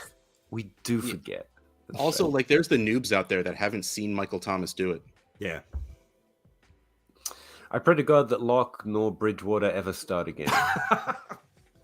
At least for the Broncos. No, I want Let's Drew hope Lock for the sake to of the go- team. I want Drew Lock to be like Winston for the Saints. I want him to go be a backup somewhere for a little while and step in and just be a little not as crappy as he was last time, because he's fun to watch. He's Jameis. He's DGAF. Almost the exact opposite. Like, I always feel like defending Bridgewater. I think Bridgewater's decent. He can do things that He's the definition of if a safe Locke quarterback. or Daniel Jones or Jameis Winston could do half what Bridgewater could do, they would be incredible QBs in this league. Like, that's underrated. He's got so much of the game locked down, and he got a hard and raw deal and got injured out the league when he was gonna maybe get a contract with Minnesota, and I just feel bad. Like, he's an incredibly talented young man, but yeah, for the sake of fantasy, let's hope they don't start, I guess. I traded Jefferson because I'm in a contract league. Oh, that makes a lot more sense. Yeah, that makes a lot more sense. Kamara or 2023 first and a second. Honestly, that's not bad for Kamara anymore. I'd probably take all three of those: the first, the 206, and Kareem Hunt. Kareem Hunt he scored basically what Nick Chubb did last year. He's been a top 12 running back, and he's been on every 0 RB team I have, and all I have is 0 RB teams. I want to take him off my old guy buy list, but there's just no point. No one cares, and you should just buy it. But Kamara is an interesting category. Everyone in Kamara's category is almost better for their points. But if you're going to trade, this is really good value to get back for someone like Kamara. Yeah. Especially if your league team's looking for value. And honestly, Hunt's got good production left. You're fine. I think that's good. Rate the trade. I rate it 4 bananas out of an unknown scale of bananas. Do we have the trade? No, that's the thing. That's why I'm keeping the scale secret too. Nicholas J, 2023 first, 206. And I know what happens here, Richard. By the way, I get it. You were planning to post it right next, and then someone else and someone else and someone else. Well, you probably also went to hit Shift Enter, but missed. It's very understandable. I wasn't making fun of you. Sorry. He was, but he understands. It's out of empathy. Yeah, it's just a thing that happens to everyone. Don't worry about it. Nicholas J, 23 first. No, he's agreeing that was a good trade for Freak Stomp 49er. Fine. I suck. I get it. Weaves, glad I asked. Honestly, didn't think about moving Swift for depth, but something good to consider. I think it's a really good idea to consider. I mean, you got to have a good trade. Like, there's a reason he's in the top don't 5 just move Dynasty. him, but yeah. But because he's there, I really strongly consider it. And again, you don't have to. The thing is, I think Jacobs plus for Swift is one of the smartest ideas I've had in a while, but you don't need Jacobs yet. You can wait 2 months. It's fine. Swift is still going to be high value. Jacobs still going to be low value. So you've got plenty of time to think about it. Do anything with running backs right now. No, nothing at all. Freak Stomp 49er, which is objectively an awesome name. Sweet. Thank you. Wish I remember what we said. Richard Davis, rate the trade. Give Swift, Bateman, and Ayuk the 109 and the 302. Receive Jefferson, Dillon, Kirk. Yeah, Jefferson, please. Yeah. I want more than Dillon, but yeah, that's what I like. I want Jefferson in that trade. Does it make you feel Dillon's value is going to rise? Yeah. Can I trade him? I want to trade him. Let's trade him. Richard, good trade. Trade Dillon. Later. But yeah. 10-team Superflex, especially the smaller the league size, the more important studs are. Like I have said earlier, so that's Jefferson all day. Even if it wasn't already. I think I like the Jefferson side. Freak Stomp gets it. Joe Herbert, this draft seems to be a class where you can virtually absolutely. I wouldn't throw it out the window. You don't have to take, say, your favorite third round sleeper in the first round. I mean, trade down or wait because, but the ADP, there is smart stuff going into that. But yeah, basically, if they're within a range or within a tier, don't be worried about reaching on your guy. Don't. This is going to be a year where I will use the buy on credit more. Yeah. And I will even do that in the first round this year, but because usually I do that in the second round where I will identify a player that I want that's still on the board. I'll say I'll give you next year's second plus a third. Let's get it done. I may be doing that in the first round this year just because you don't know where Garrett Wilson's going to go. You don't know where all of these players that you might like. Pickens may go anywhere from 104 to 203 or 204. Like there's was actually the name I was going to use. Yeah, like Olave, Wilson, and Pickens are going to be probably late first round picks, and you don't have to be like, well, I have to take Wilson because Pickens is 3 picks later. Just take Pickens. You can go for your guy if that's your guy there. So it is. It's going to be the Wild West, and I've said that a few times. This class feels so much like 2019, and 2019 was absolutely like that. Where I had AJ Brown as my wide receiver 1. I could take him at the 210 or 211 because ADP didn't matter. Everybody was all over the place, and nobody was as high on AJ Brown. Now, I don't have a player like that this year. Like, I'm watching this class and I want to be excited about a player. I'm just not. Like, Traylon Burks is pretty clearly the 101 to me. And beyond that, it's just a lot of like, I think these guys are okay. And there is some ceiling. I think Pickens, I think Garrett Wilson, and Jameson Williams, like, there are guys with ceiling, but it's like, I don't love anybody. This is to put the context into the context. Like 2019, we had Debo going in the second round. We had Deontay going in the third, sometimes the fourth round. You don't have to draft Deontay in the first round, but you should not be all scared of taking him in the second because you don't like anyone else. It's fine. Right. You know, you don't have to go crazy with it, but you can really just take a guy. Also, team is Dak, Lawrence, Lance, ETN. I appreciate the phonetic spelling of ETN, by the way, so much. Dylan, Fournette, Sanders, Chase Lamb, Jefferson, Robinson, Allen Robinson, Kirk, Myers, Jacob, Pitts, Mouth. No, sorry, I'm saying it. That's Pitts Mouth. I'm sorry. I will let Muth go by, but if you put the O and the U in there, that's just Pitts Mouth. He has Pitts Mouth on his team. What do you think of Muth? Pat Faramuth, for anyone who isn't cool enough to understand the abbreviation. I asked Zach about him the other day at Outhouse, but what's your take? He's good. It would be something crazy for him to reach into that top echelon of tight ends, in which case... Sure. Not the top 3 kind of a thing. Yeah. So, like, he's probably the definition. He's in that second tier of, like, Goddard, Fant, like guys you feel safe starting every single week, and maybe they'll give you the tight end 1 week, but I don't think he's ever going to finish top 3 or 4 at the position for the year. He's a dynasty tight end 7 right now in ADP. That's fine. January ADP, because even though it's the 23rd of freaking February, I still have January ADP. Well, but anyway. Rollover. But, like, I feel like everyone's surprised when I list him in the top 12 of my dynasty ranks. I'm like, he's already above that. I don't know what... Oh, he's absolutely top 12. Yeah. Anyway. Wait, Zach was shaking his head at me. Did I say something? It's... You ever heard the band Bread? They're like a 60s.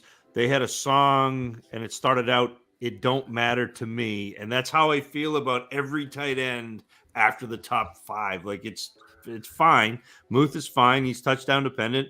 He's going to have a couple of touchdowns in a week, and it's going to be great. And he's going to have weeks where he just doesn't, and that's also fine. He's big, though. Who's the top 3 tight ends that you want? Not dynasty value, just top 3 you think are the better tight ends. They're going to score more. Next year or dynasty, like, not going dynasty, forward? Me, man. Yeah, next year, sure. Next year, Andrews, Kittle, Kelsey. Same. Andrews, Kittle. Maybe Kelsey, not even in that Pitts. order, but just those 3. Yeah. No, I think. So Pitts is there only for value. Pitts is there for value. If Waller stays healthy, I think there's a chance he pushes his way back into there. But I think those are those are the 3 safest choices, and you won't be disappointed, injuries not included. And I think Pitts could do it in points. Pitts could too. I mean, like, he had a year where he didn't score touchdowns, which unless you're Julio Jones, that shouldn't be a thing. I think you have it the wrong way. I think unless your first name starts with a C, you can't score touchdowns in Atlanta, because it was just Calvin Ridley and Cordell Patterson. See, you got something there. Julio did fine with touchdowns. It was 1 year. Don't make me play that Julio is a DB video. To CKYLE. He'll catch touchdowns. I'm sorry, it's Mouth now. I'm gonna call him Mouth. Brother Roz, Goblin is a solid year 3 starter on most rosters. I think he's going to struggle to start the season, but I mean, in general, sure. Yes, exactly. In general, 1000% yes. He's like a top 12 wide receiver the last 3 years. He's Diggs and Deontay, that level scorer, but he's drafted as wide receiver 15. So I think that's going to come back up. But right now, it's kind of a weird value.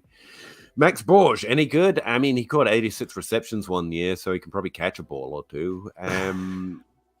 Role player, hopefully he can get in a place where that role has a lot of value. But he had a bad injury. Yeah, he had a bad injury last year, like not this past year, but the year before. Like he hurt his back. Yeah, and so that was interesting. I haven't even watched him this year because it was I'd watched him a couple of years ago, and I was like, you know what? Everyone says he's McCaffrey. He's not. So shrug. That's pretty much where we're at. Shrug. My favorite thing about Max Borge is just hearing Kane Fassell say his name. I don't know why it is, but he went on a stretch of talking about Max Borge for like 3 weeks in a row, and I'm talking like a year and a half ago. Yeah, because Devi_Kane, so he's known. I mean, he had 86 receptions 3 years ago. Yeah, I've heard he had it was either CMC or Alvin Kamara comps, and just don't be expecting that. No, I mean, like Gio Bernard comps is probably more realistic. See, what did it write? 86 catch season at 19, 50% total dominator with only 800 rushing yards. Yeah, I don't know, something weird going on there. That's my notes. But the other thing is, it's like Washington State, that offense. And I can't remember the name of the guy. It'll come to me, but the coach that was there, like that was his offense. Like he threw the ball to running backs a ton. There was another. I'll come up with it. Keep talk amongst yourselves. But there was another running back who James Williams that was there that had 80 something receptions. In 2018, that was just like, and everybody was like, oh, he's going to come in and be great, and he just isn't, because that's the offense. The offense is we're going to throw little flare screen passes to running backs, and they're going to look like they're great, and they're not. JC Riddle, 12-team Superflex PPR, which side? Carr, Cousins, CMC, MG3, Mike Evans, Mike Evans or Kyler, the 109. Sorry, that was the coach. The 111 and Jimmy G. Superflex, I'll take the side with 2 quarterbacks, I guess. It is weird. Oh, wait, both have 2 quarterbacks, technically. Yeah, that's a weird trade. Cousins and Carr versus Jimmy and Kyler. I'm going to say just give me the Kyler side, because this Kyler is weird, and the 2 first give round me the picks. best player, and I'll figure it out later. Yeah. Also, Jimmy G's probably going to start next year. I think he will start somewhere. Okay, well, I'll take it for now. But yeah, okay. That's gross. I know. Somewhere. I want to see it. That's gross. I don't know. Yeah, I'll take Kyler in the 2 picks. I guess. I mean, CMC's just sitting there begging to be the highest scoring player out of this. But yeah, it's a weird ass trade, dude. It's even, I guess, but there are more things that are going to die on the vine by this time next year. So I'll take on the one side. So I'll take the Kyler side. Kyler in the picks. Kick the can down the road. Yes, sir. Richard Davis also starting up a new Dynasty League this offseason. Congrats. What are your favorite leagues that you play in? Anything with Dynasty Outhouse in it? 10 team, absolutely. 10 team, 12 team. I like real vanilla stuff, honestly, just because I like knowing the background immediately, and then you can just start having fun with your league mates. Make trades, don't make trades, make draft picks, don't. I hate having to spend 10 minutes to familiarize myself with all the rules. So I like 12-team PPR scoring. Superflex is just fine. 2 QB is just fine. I don't really like tight end premium, but it doesn't affect me. So it's fine. Throw it in there if you want. I do like the addition of small things like return yards. So you have a few more players like the Trade Addicts leagues that are actually able to score points. But that's essentially it. I like a deeper bench and a taxi squad, but they're not essential. Outside of that, I'm happy. You guys have any particular preferences? I know Zach just wants to make sure it is not an auction league. I like everything Peter just said. I know Zach's answer is the same as mine. It really just comes down to the people in the league more than anything else. Yes. But if we Yeah, are yeah. talking league settings, my minimum requirement is 12-team Superflex, PPR, tight end premium. And I want 1.75 at least, because I really don't think 1.5 does anything. And I mean, God, I record like 2 or 3 podcasts with Bosch at this point, so I'm used to the argument. I don't care if you don't think it matters. It's not the point of tight end premium is not to make a difference within the tight ends themselves. It's to make the shit tight ends score a little better, because not everyone's going to have a worthwhile tight end in a 12-team league, which is the minimum of teams I want anyway. So that's really what I like. Like Peter was saying, I like being able to go to a wide receiver and say, okay, he caught 6 passes for 100 yards. Cool, 16 points. Like, I don't want to have points per first down and wait, no, it's I like to be able to do it in my head. Yeah. I like to know what's going on in my team while I watch the game. Put it that way. Yeah, like, I mean, don't get me wrong, all of that stuff is awesome. Like, oh, it's awesome. Yeah. Playing with scoring to make things even is great. But I don't care enough. Like, to me, it's more about fun, which means I like just being like, yay, 6 for 100. I know what that means. So that goes back to it's who's in the league. Like, I'm in some John Bosch leagues. I'm in as complicated ass league as you could possibly mention, because John Bosch runs it. In it?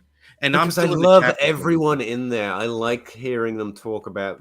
It's on Voxer, so sometimes they literally speak, and you can listen and you can watch them talk. And I have nothing to add because I don't get the league, but I really enjoy listening and talking to them all, and I like everyone in it. That's literally, to your point, it's about who's in the league. Even if the league frustrates the hell out of me, I can still have fun, and that's what I do. So I got 2 things for Richard, and the first one is, if you're not already, you should get on your Apple Podcast app or whatever podcast app you have and look up Commission Impossible before you start a league. It's Scott Fish and Ryan McDowell, and clear like a week of your calendar. Yeah, it's all of it. Like Outhouse, Bosch, Scott Fish, Ryan McDowell are the 4 horsemen, like of commissioners. They're the no, horseman's right. Yeah, exactly what you are aspiring to be.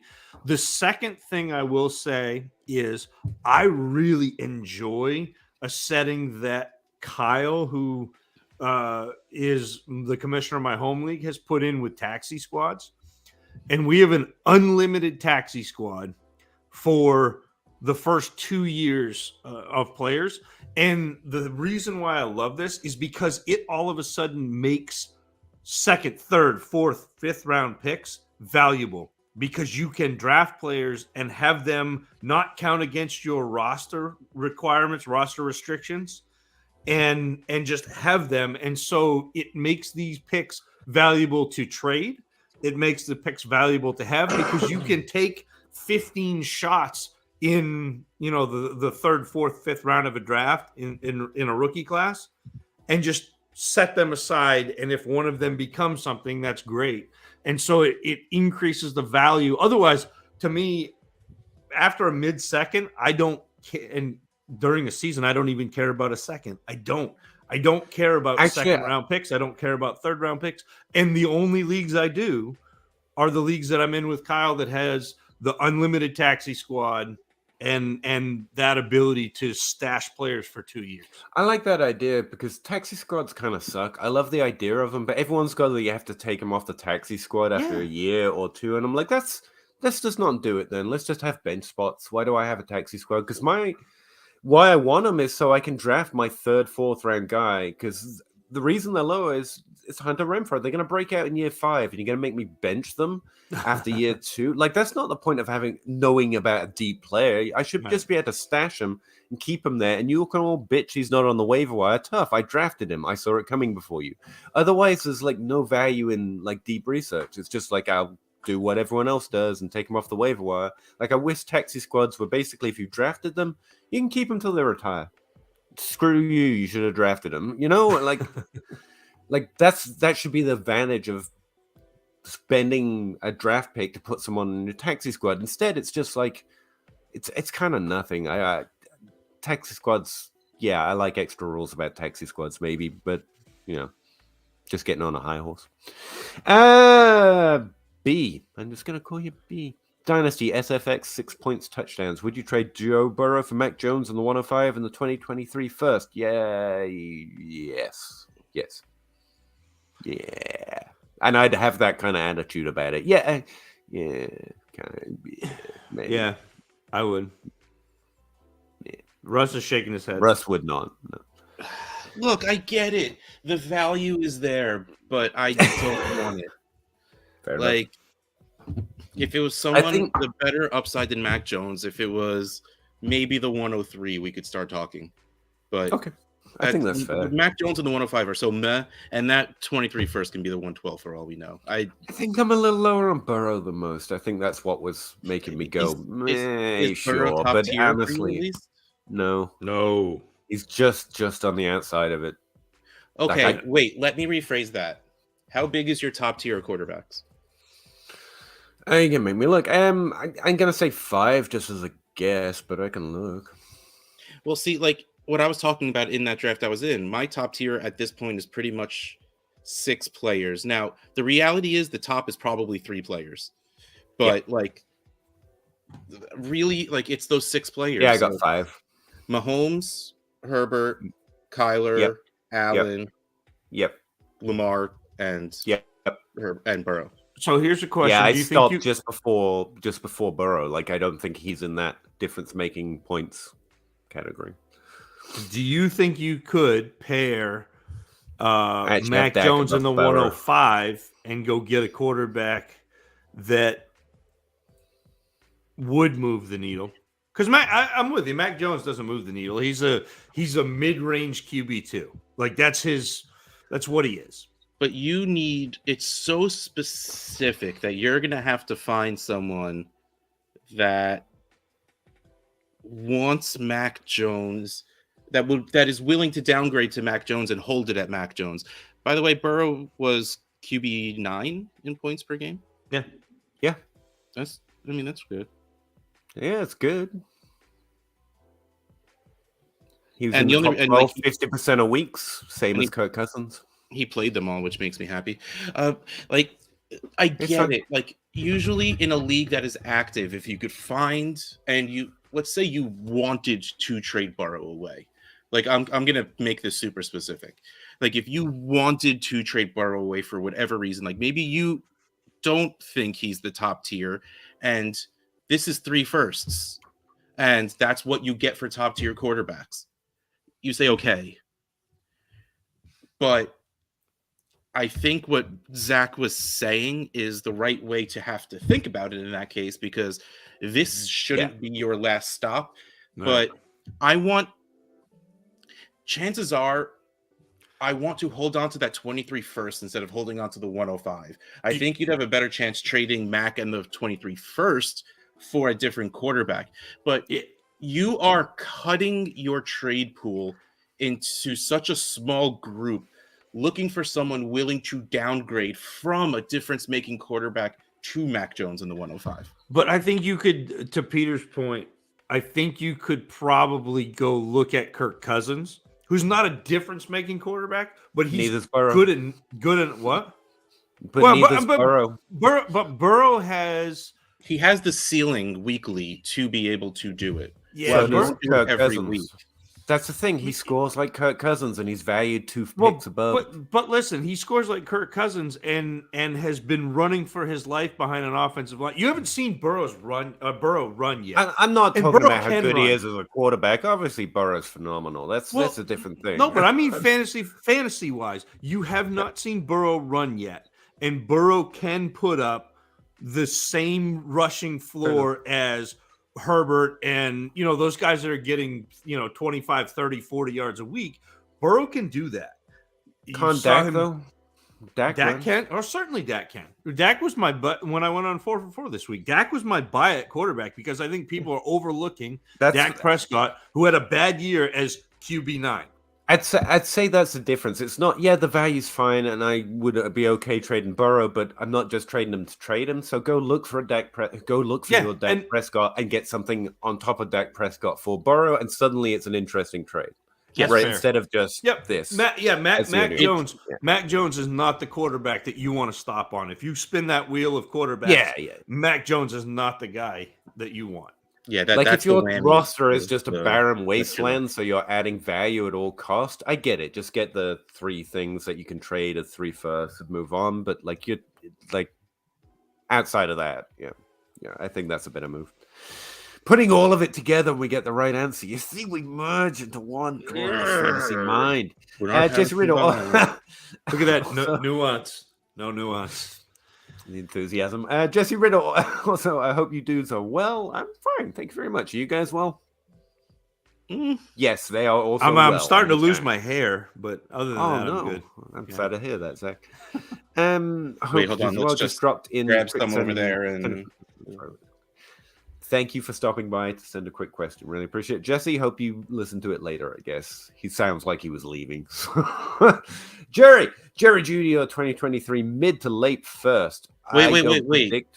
Is this Jerry Judy asking this question? We don't have a last name. True. Jerry Judy. The answer's Jerry Judy, just in case. He wasn't the guy that was slandering Locke and Bridgewater, was he, before? Because this could be Jerry Judy. That's awkward. I think Jerry Judy plus 1 random 23 first is kind of even, so I'll take the player who could score points this year. It's a rough rule. Yeah, I think that's fair. Really truther, because then he has a better chance of increasing his value sooner. That's why. Really truther, if you were a contender team last season, hope to repeat 2022, what are you doing with IR guys like Godwin, Gallup, Ridley? Maybe. Besides the value drop, just hold and pray for late season return push. If you were a contending team while having Gallup and Ridley pretty much on your bench already, why not just keep holding on to them? Godwin's a little different because he was scoring you points most of the season. But if we're talking, Ridley truther, man, I know we both have Ridley on most of our teams.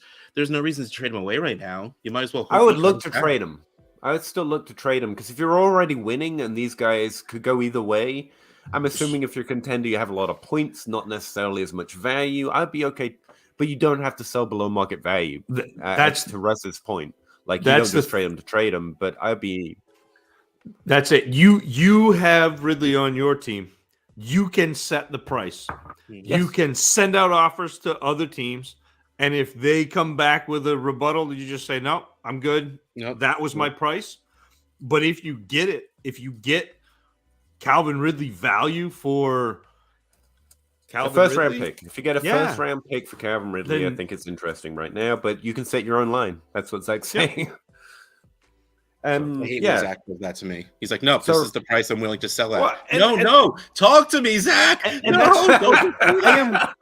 That's how I like the dialogue. The negotiation and trade doesn't really appeal to me. I know what I want, and if you're willing to do that, awesome. If you're not, that's fine because I have players on my team because I like the players on my that's how I draft. I don't have very many players on my team that I don't really want. And so that's how it was. I've been watching Kane Fassel. I was going to bring him up when he's on this crusade to end bad trade conversations and bad trading, and I love it. But he had one today, and somebody commented that it was somebody sent a bad offer, and they said, "Well, I'm just sending this to start the conversation," and I said, "Well, I'm just rejecting this to end the conversation." I love when Kane does this stuff because I always throw just at me next time, Kane. Come on. I think today's was send better first offers. And my reply to him was, it was 4 things. It was just at me next time. You send me a better offer, or why don't you counter? That was my best offer. I couldn't decide which of these to say, so I'm just saying all of them. Just traded Carr for Mike Williams and the 2022 208 223 seconds. Superflex, what do you think? That's As long as- fantastic. As long as Carr was not not one of your top 2 quarterbacks, so you're feeling good I don't about it. care. Even if that's my QB2, getting I don't- Williams to 108 in 2 seconds. Yeah, but Like, I don't think you're getting back Carr production from any and again, I don't this is a good trade. But this is why quarterbacks are valuable. You Yeah. can't find Carr's production for a single first. You just don't Right. find it. So Now, Mike no. Williams is This probably season dead might be. now, probably, and the seconds trade Yeah, but assets. that's the maybe. definition of not caring about your lineup right now and just trading for value. The value is, to me, is easily on the other side. Yeah, but that's the thing, Russ. You were just saying value, Smaru, and but I'll second that here because I am not the- a strong trader. I know I'm not going to be able to turn that stuff into better stuff. And so The it's problem just is stuff. the problem is what we just talked about, where the easiest and cheapest you're ever going to get quarterback is startup draft, rookie draft. Well, if you trade away Derek Carr now, and you only have one quarterback, and again, I'm making assumptions. I don't know Nico's team. Like this is if Carr is your QB3, or if your team is solid enough that like shrug at quarterback and you can flex somebody else and not lose anything from Derek Carr, fine. This is great. Mike Williams could his value could jump if he re-signs in LA. I think his value goes up, which is mind-blowing, but everyone has kind of written him off as gone. I don't know. I think he's too old to receive those kind of bumps. Dynasty players I don't think so. are really set in that. He's not going to be like a second-round startup pick, but it'll go up. People are really excited about what they saw at the beginning of last year from Mike Williams. The first 6 or 7 weeks of Mike Williams were tremendous last year. I don't buy and as we know, the first 6 weeks of your 4th season always predict the rest of your career, so that's fair. Peter, I can make so many excuses. I'm not saying you are. I'm putting it in perspective for Nico here. I'm caring about trading Nico. him. Mike Williams is a definite trade, but I think that there is a very big contingent of people who are Mike Williams truthers. I'm just saying I always big use the first 6 Clemson weeks wide of their receiver. 5th year. That's how I roll. Real quick, before we move on, real quick. All right. You think you could turn the 108 in one of those seconds into Kirk Cousins? I think that's easy. I think that gets done. Oh, if you do that, then this is easily the Mike Williams side. So, Easy. exactly, Derek Carr for Mike Williams, Kirk Cousins in a second?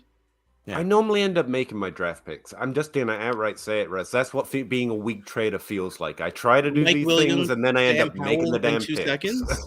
So I'm not even getting Malik freaking Willis out of this Hey, trade. I'm you getting could have maybe gotten George Justin Pickens. Herbert at the 108. This is Mike Williams, Justin Herbert in 2 seconds. Okay. Well, in that case, I'm in.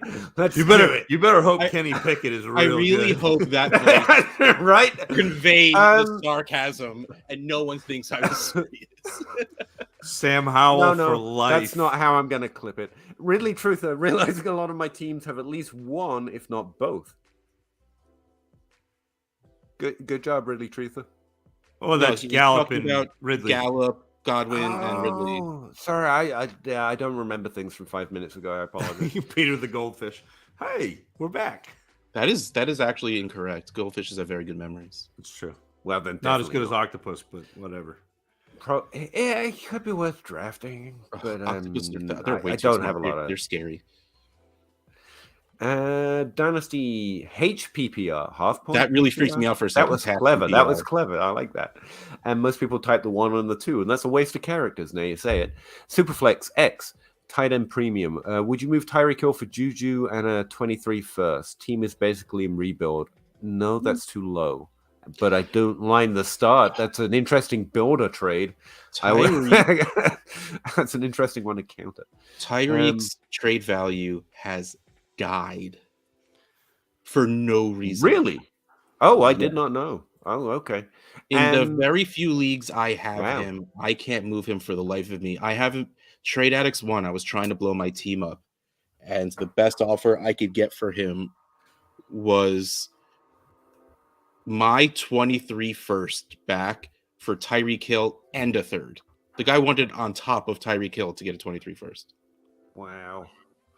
In which case, this is probably a pretty decent trade on today's market. But I think also like Juju. Well, I like Juju more than him a lot. most. So to me, I'm actually pretty good with that value. right.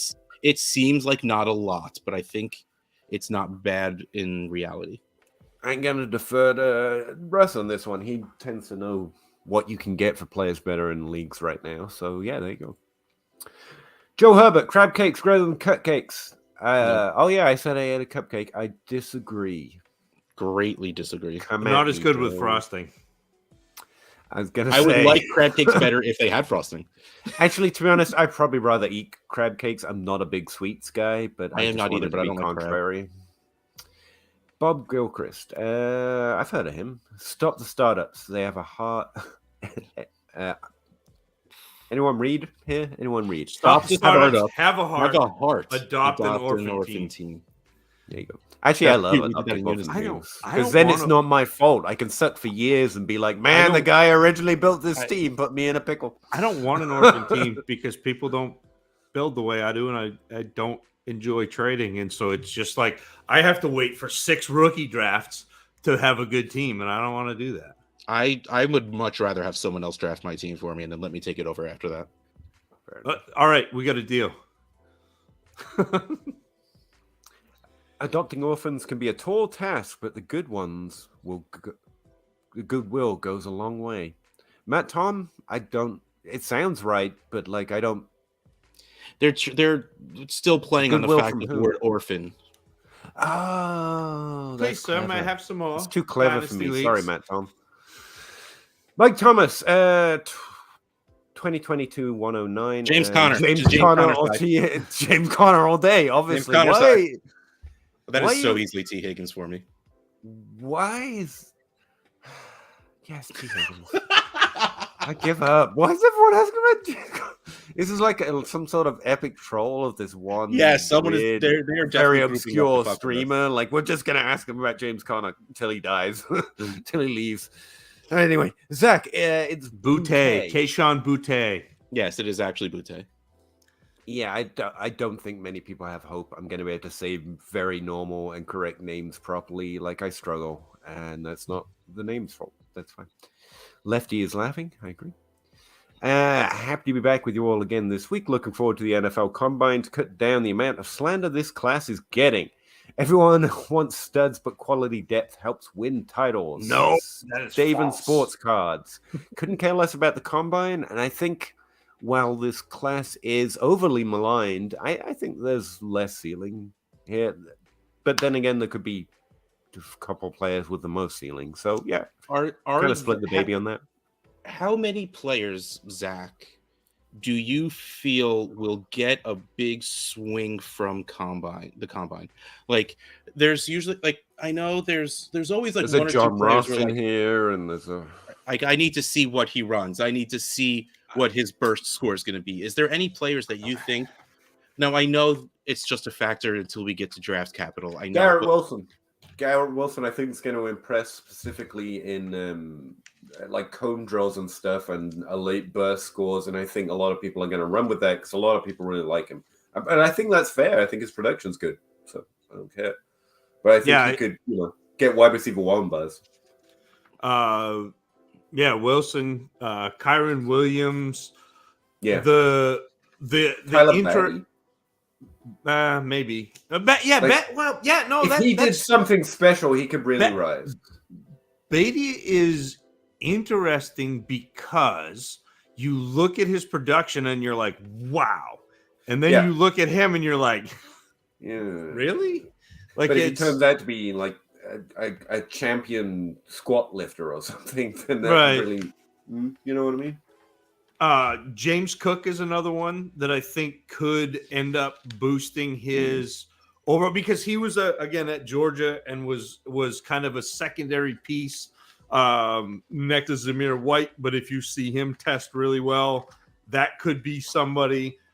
I also think that potentially Jerome Ford's draft stock increases because I think he's going to run quicker than he looks on tape. And I don't think he looks very fast on tape. But I also think you're going to have people that drop too. So it's the combine.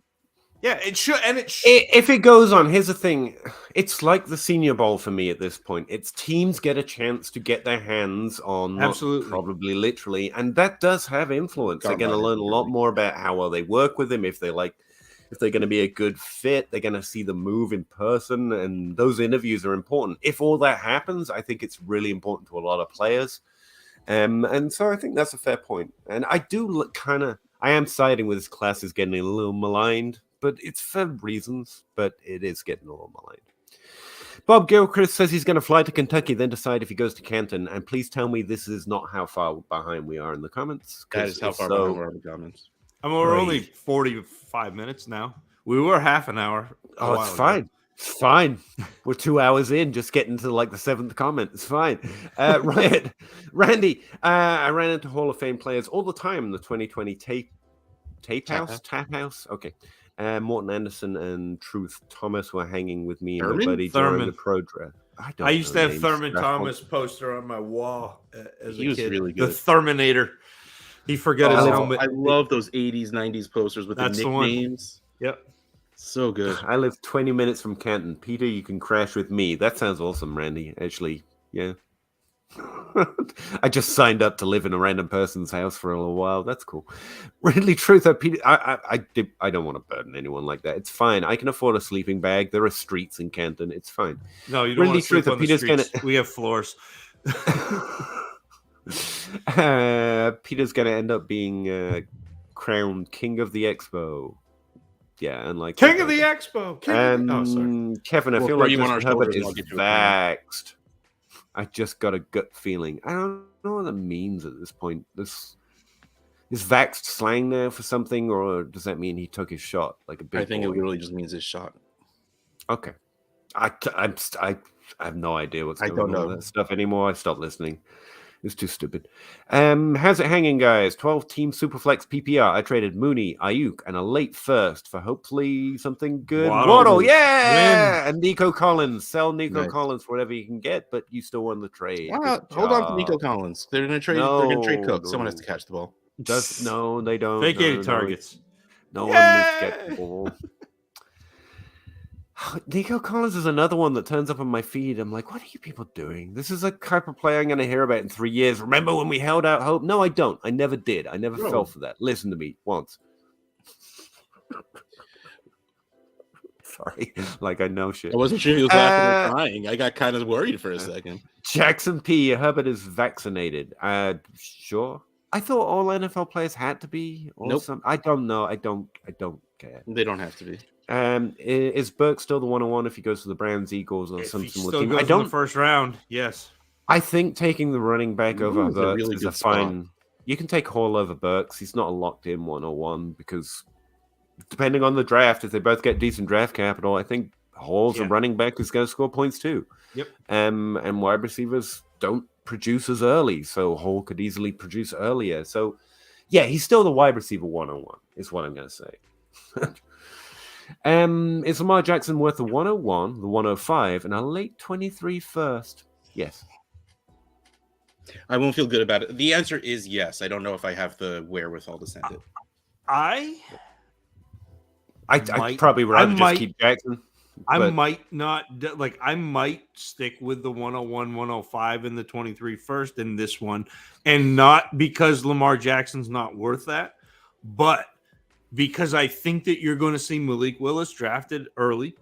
I think that you're going to see Malik Willis be exactly what, like Peter, when I'm evaluating quarterbacks now, I'm looking for rushing upside and first round draft capital.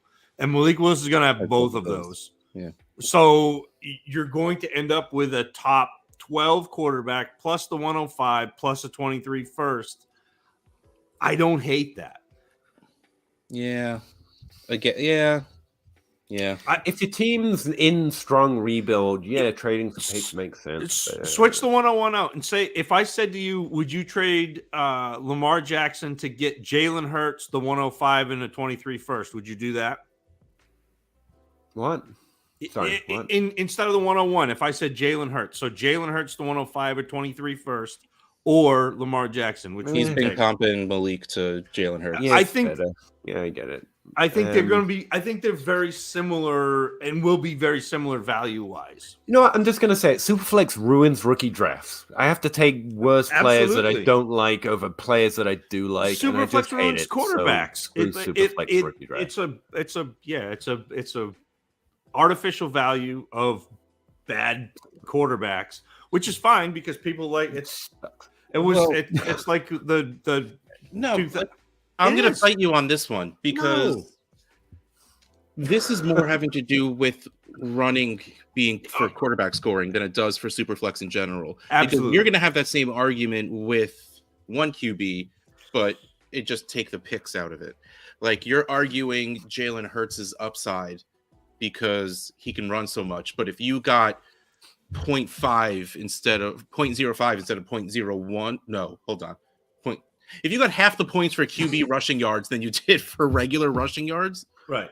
like we wouldn't be talking about Hurts being good at all. Right. So like I think that's the bigger argument than it is having to do with Superflex. I think they're two different arguments and they're both broken. But that's fine. Like people enjoy Superflex, and I'm not anti Superflex, but I also think that you're creating artificial value and then pretending like you're just like, oh, we score more, but it's like you're making Baker Mayfield valuable, which But I in think reality, we've Baker gotten- Mayfield is not. But I think we've gotten past the point. Like for the longest time, I subscribed to Hoag's idea of a starting quarterback is worth a first. I don't think that's right anymore. I got a first for Derek Carr 2 years ago, whatever it was. Like you can He has still do shown that. the upside to be worth a first. Baker Mayfield, I don't think you can get a first for him right now. Yeah, I don't know. Like that draft, we're in like the 7th or 8th round. He hasn't been drafted yet. Yeah. Like so I think we're righting the ship a little bit. Like yes, bad quarterbacks are going to be worth something as long as they start, and it's going to make them more valuable than their other positions equivalents because it's super flex. But I don't think it's as bad as it once was. Just let me have this and move on. Travis Kelce, Elijah Moore, Josh Jacobs, or Darren Waller, CEH, the 105 and the 206. I take Kelce side. Elijah and Jacobs. Very Elijah easily. Moore, hot. Yeah. Travis Kelce, hot value. Josh Jacobs, hot value. Darren Moore. Yeah, I'm just taking that side. I'm Josh Jacobs, Travis Kelce, and Elijah Moore. Sounds pretty lit to me. Yeah, especially Especially half a 10 team. PPR. Well, half PPR too. So Ooh, like yeah. CEH's value is meh because most of what he like the reason why we liked him was because he was a pass catcher. So Also, and you're not sad that and Josh team I Jacobs care doesn't most catch a lot of about the balls. stud, and the stud in this is Kelce. Kelce, I don't care. yeah. Kelsey's the stud here. It's awesome. How many books do you have behind you? I don't know. Haven't counted. That's what happens when you combine two readers. Like the only thing I brought over from England was I paid to have box after box of books shipped, and then I got here and was like, man, I should have sent food or clothes or something because we're poor. And instead, we just read a lot, so we keep reading a lot. And my wife,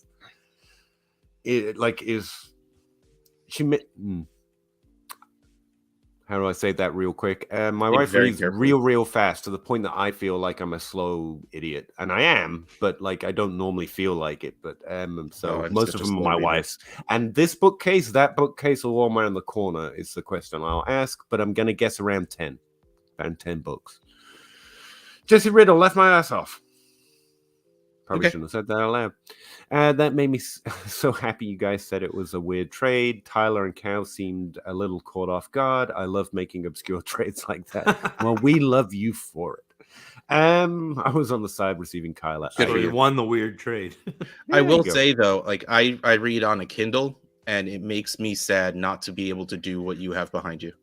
I was actually thinking that, like, so much more. Like, I don't get to read nearly as much as I want, and my wife's all about reading on the phone and a tablet and the Kindle. So we don't even collect books anymore, and it kind of I used to read on my phone, but it hurt my eyes too much. The Kindle Paperwhites are beautiful. They're wonderful. See, I either I know. book or Damn. audiobook. and there's no. I like. can't I don't try like. that. Yet. I don't like gotta having get a lot of stuff either, and that makes being a reader so much easier when you've got like the Library of Congress in your phone or whatever. Like, Yeah. It's so much better. But books are just cool, man. I don't know. Yes. I'm not throwing them away. I threw the CDs and the DVDs away. I'm not throwing the books away. I don't know. Donate them. Well, yeah, my wife forced me to donate them because she insists on spending extra time so that they can collect dust in a store. I get the idea, but no one wants them. Like, I don't want to be wasteful, but no one wants them. I just realized I sound like an ass. But there you go. 12 teams to flex PPR. I traded Hold on, Fields this week. I traded Fields this week for Deontay Johnson in the 108. And the Superflex, I actually don't mind that. I'm kind of just love scared about Fields. Yeah, Fields, a lot of upside there. Same day I traded the 108 and a late first for Lance. I hate you. I hate you so hard. Thoughts? This sounds West Coast Chiefer is an outhouse kind of a guy. Like, this is a trading to trade. He's making interesting decisions, going for undervalued assets. Like, yeah. So you traded Justin Fields for Trey Lance and Deontay Johnson, and that's a win. Well, he also lost a first and a second, I guess. Well, he traded his 23 picks, and they weren't involved in the original. Yeah, okay, that's true. But he traded the 108 he got for a first and a second. Again, super small sample size. Lance went at 112 in the draft. Yeah. In the ADP draft. He's going to go highly, and he's going to go highly. And it's going to be interesting because he's going to be insulated unless he completely face plants. He's going to be insulated this year, so I like that. Completely face. I think. I'm sure. Does, I don't know. And you're going to talk about QB rushing, and it's all true. Here's the thing: he just has to not be Josh Allen, and everyone's going to be like, "What do you mean? What do you mean? I was promised Josh Allen, and he's not going." I don't think he's going to be Josh Allen. I don't think he has to be Josh Allen. I think he does. I think that's where the expectation is. I think that's why he's already a top 12 dynasty quarterback. He's already a top 12 dynasty quarterback because he is a top 12 dynasty quarterback because of rushing. Like, but he's not a top. He's not a top 4 dynasty quarterback because that's Josh Allen. That doesn't. I don't think you draft a guy top 12 like Peter. This is what dynasty is now. Production. That's what that is. This is what dynasty is now. So, listen, you're talking about where you're gaining edges, and I agree with you 100% that that's where you gain the edge. But you also have to understand the reality of dynasty fantasy football now is you have to if you're going to get this guy, you have to push him up and assume that risk because that is how we're doing this. Baker Mayfield 3 years ago was quarterback 4. Carson Wentz was quarterback 1. This is how didn't face plant, and yet they both kind of face planted. They weren't face plants. They were produced. They're still in the league. They're still valuable as players. You were just talking about in Superflex having value. That was no one had started Baker or Wentz in a 1 quarterback league. But this is the thing where Trevor Lawrence. I mean, not Trevor Lawrence. Trey Lance is going to either start and run and be productive. I mean, like the 2 games he started, he was over 20 fantasy points just because he ran. He didn't even throw at all, but he ran a ton and was over 20 fantasy points. So it's an area I know. I don't do the quarterback evaluations for a reason. I get it, but you don't even have to do. You're probably right. Not even an evaluation. It's just he ran for 1,000 yards his last season. So if he is nothing as a thrower, he's still valuable. He's still a top 15 scorer. He is. And if he throws at a minimum NFL level, he's a top 10, 8. But what's great for him is being in Shanahan's offense. He doesn't have to make risky throws. No. So he'll get credit for Kittle and Debo and Ayuk being great after the catch. What day is today? Wednesday. Tomorrow, check out the DLF Trade Show on the DLF YouTube channel where I talk about this because I again, whether you believe Burrow is in that top tier or not, the top 5, top 6, whatever it is, they are all. Patrick Mahomes is the oldest at like 26 years old. It is almost impossible to break into that top tier at this point. Like, what would Lance have to do to break into that top 5?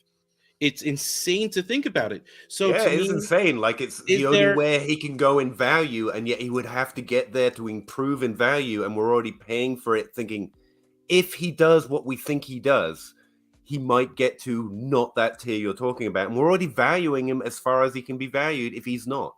That's which is why I'm not debating the value of rushing or the fact that he scored 20 points per game or the fact he can continue to do that. Top 24 quarterbacks average 20 points per game.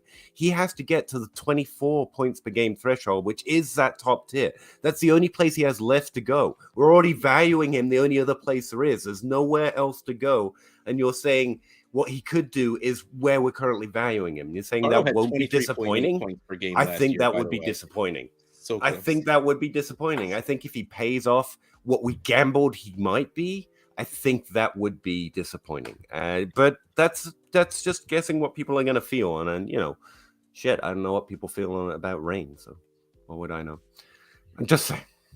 It just feels like there's more expectation than 20 points per game and being a top 12 quarterback, because that's not difference making. You're difference making to me, Peter. That isn't that the floor though, Peter, of his points? No, that's what you just said is the expectation, the hope. No, I said he scored 20 points a game this year in games he started. This year, where he was awful. But also, he was an unknown quantity to the defense. And he would have to be better than awful, which is also, I think it would be disappointing if he did okay. I mean, it's like the same reason Tebow didn't work out, because people realize he can't throw the ball. I'm not calling him Tebow. I apologize for that. I mean, but like that was a little far, Russ. No one thinks that, okay? But I said it out loud and felt bad immediately. But it's just like I think if he were okay, and here's the thing. I don't think I like Lance. I think he's good. I don't know nothing about him, to be fair. Like this is completely just how I think. I think it's ridiculous how. Go look up his touchdown to interception rate. His last year.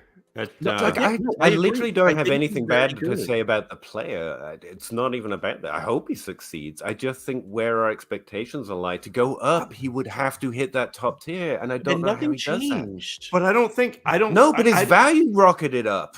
Exactly. Nothing changed. That's what I mean. Value went up. And there's nowhere else to go. But you knew his value was going to go up.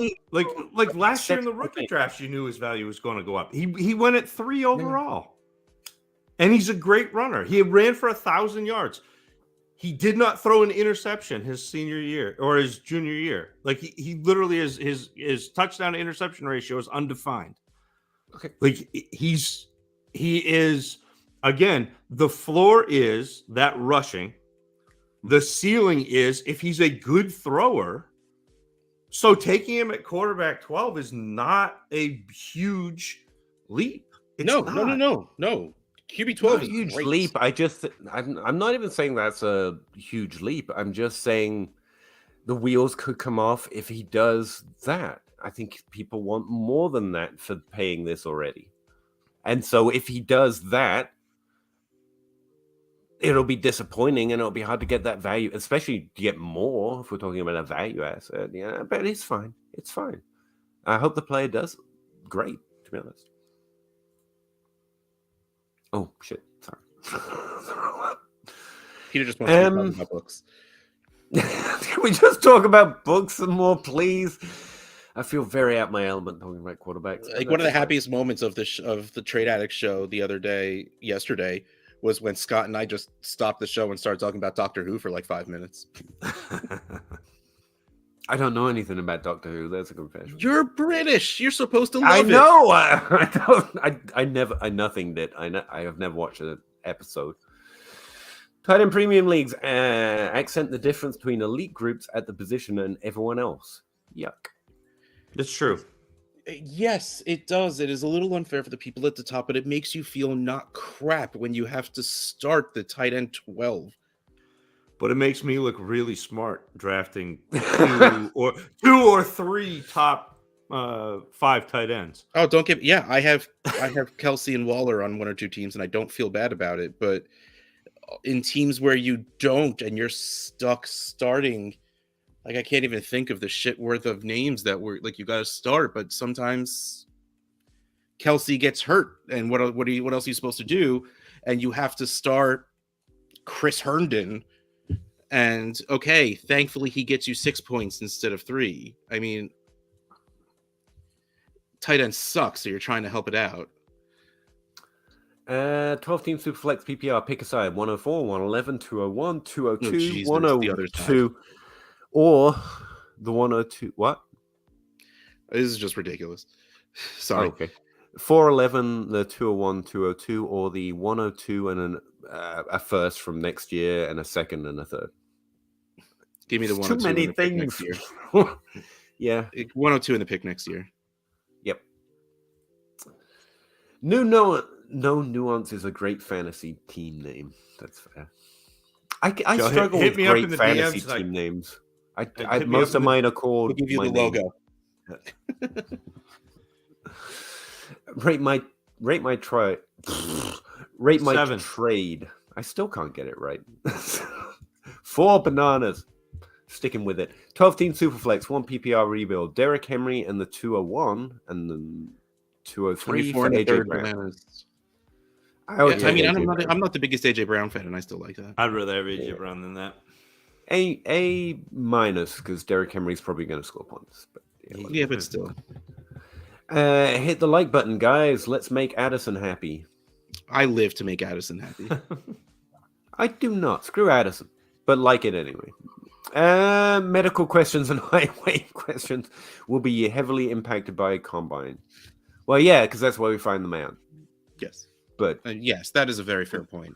Those aren't the questions I'm asking. So, yeah. Well, it's when I mean, that's in relation to when I asked Zach if there was any player he felt he needed to get the athleticism measurements on. Not many. The small school guys. Man. All right, but before you get on this, I am gonna fall asleep now, so I'm gonna go. Okay. Leave. Love you all. Sorry, dude. See you later. Mark, what are you sorry for? Don't be sorry. Sorry, we kept you so late, and you have to go, and I don't get to see you anymore. That makes me sorry. I'll still be here tomorrow. Don't worry. See you, bud. All right, I'm going to try and get you out of here, Zach. Bob Gilchrist asks, where are you on Mitchie? And this face is all I got. I don't care. No interest. He's fine. He's in the 10 to 12 range in this class. He's okay. Sure. He's a piece. If you really want to know, Bob, I'm sure he could be a good NFL player, but I don't think he's fantasy relevant. That's what I'm saying. Yeah. What do I know for being a good NFL player for real? If Willis is drafted early in the NFL draft, where would you rank him amongst T-Law, Trey Lance, Fields, Zach Wilson? That's a you question. He's probably right behind Lance. Okay. You still got some hope Lance Fields. Yeah, he's gonna be ahead of Wilson, probably ahead of Fields, but that's pretty close. Where are you on Lawrence? Actually, that's probably the more direct question. Because he's the passer of the group. That one's difficult because he had such a rough first year, and you've got the tumultuousness of we're changing regime and hoping that they can fix things around him while they rebuild at the same time. I like Lawrence as a player. I like Lawrence better in a situation that's not Jacksonville, but you can't extricate him from it. So that sucks. Again, I think with Willis, he might be behind Fields too. He's going to be right in that same tier as Jalen Hurts for me. He's a very similar a very similar player to me. I think he has a lot of work to do as a thrower. Every now and then you see flashes where he'll throw the ball down the sideline and drop it in between zone coverage between two defenders, the corner and the safety, and it is right on a dime. And then he'll have 3 throws where he doesn't close his front shoulder, and he'll throw the ball 6 feet over the defender, and it ends up in in the middle of coverage, and it's a pick. So, but he's got that rushing floor, which is huge. I mean, people talk about it's a high floor with that running. It really is, and it's high enough that he gets you above most everybody who doesn't run.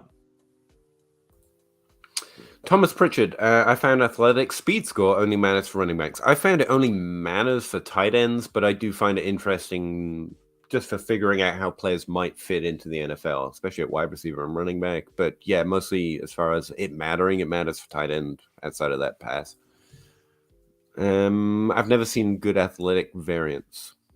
Variable. No, there are none. That's why.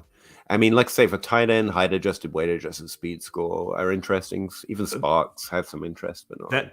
That's the one position where it really athleticism really tells us something about them as a player. As far as them doing it in the NFL, especially. Absolutely. Yeah. Outside of that, it's what are they doing? The small school guys. I do want to see athleticism just because if you're playing against Southwestern East North Dakota State A&M and you're looking like you're great, I want to know that you have the requisite athleticism to play in the NFL. It was the James Robinson. James Robinson went, tested well, and we're like, oh, okay, James Robinson's good. We like it. So, Josh Jacobs, Michael Carter, and Rondell Stevenson. I'll take Jacobs. Pretty easy. In my opinion, please tell me if I'm wrong. There's no wrong when it comes to opinions, but there's ours to consider alongside your own, I guess. It's easy to get caught up in the athleticism and the combine and it's so fun as well. Starving to see these players, and then they get out there and it's fun. It's a lot of fun. Easy to get caught up in. The NFL tells us though what they think about all that when they draft players. So don't double count it. Don't sit there and say, "Oh, he's athletic," and then the NFL says, "Oh, he's athletic," and now you have Henry Ruggs as your wide receiver too. Like, don't do that. Exactly. Ryan, Thurman Thomas is a sneaky shot. I think he's sneaky short. Short. That's probably true. I don't even know who he is off the top of my head. Sorry. He's a running back for the Bills back in the 90s. Forget his helmet. Forget his helmet at the Super Bowl. The first series, he couldn't find his helmet, so they were like, "Well, we can't run." Thomas Pritchard for wide receivers. I've never seen a combine metric. Haven't seen one that matters for anything outside of tight end, and then it's debatable which. I do like 3-cone for the guys that are inside, but you can also see that on tape, the change of direction and creating separation. So it's kind of a redundant, but it's nice to look at like Cooper Kupp and Jarvis Landry and look at their 3-cone and go, oh, yeah, see, they do that. And again, it's kind of something that's counted into their draft capital. Absolutely. Kyle Bannon, good name. Drake, wide receiver 1, in my opinion. Negative. Drake London. What? Oh, someone I want to move up actually, but I like him a lot. But no on the wide receiver 1 conversation. Draft could change a lot. I like him a lot, but he's 5 or 6. I think he's going to be drafted highly, Peter. I do, but he's still 5 or 6 for that me. Would help. Everyone keeps comping him to Mike Evans, and it's that style of player. But they cite the contested catch rate, and in the back of my mind, I have the little PFF graphic that says that J.J. Arcega-Whiteside led all receivers in contested catch rate and contested catches, and he's not Whiteside. He's not Whiteside. He does more than Whiteside, but a lot of how he wins is that really quarterback dependent. You need a quarterback to throw the ball before you see him open, and that makes me nervous. And again, I've got him at wide receiver 5 or 6, which for me, with that type of player, is a pretty high compliment. But I can't move him. Hey, Joe. Hey guys, great show. Been here the whole time. Just stay busy. Just busy right now. No problem. Really appreciate letting you know that you're around. We thought we'd schedule off last time. Struck gold twice. Thoughts on Deontay and DK next season? Top 12 wide receivers for me. In points, to be clear. And yeah, I think you'll be fine. No, I was just wondering, is Deontay in the top 12 in ADP? I think he still probably is. Right on the cusp. DK definitely is. He's young and looks great with his shirt off. So I do honestly, I need to find a wide receiver, or will they? No, you're good. I like DK is a potential trade for me. Yeah. Because I think people value him higher than I do, and in the event that Russell Wilson isn't there, that is going to be a big change for DK Metcalf, because Russell Wilson throws the best deep ball in the NFL. I don't care who you cite. I don't care I don't care if you're Josh Allen guy. I don't care if you're like Los Angeles, the Chargers. Like, I don't care Herbert. Like, Russell Wilson throws the best deep ball in the NFL, and DK Metcalf is real good at going and getting it, and that's a great pair. My dynasty life is weird. Like, I've been lower than on DK than everyone else for so long that now everyone's worried about Wilson. Finally, I'm like, oh, I'm on par with you guys. Thanks. Oh, great. So, like, I get it, but also you've just kind of, like, it was expensive Tyler Lockett, and he's continued to be expensive Tyler Lockett. So we should come down a little bit. If you can flip DK for somebody who is better than expensive Tyler Lockett.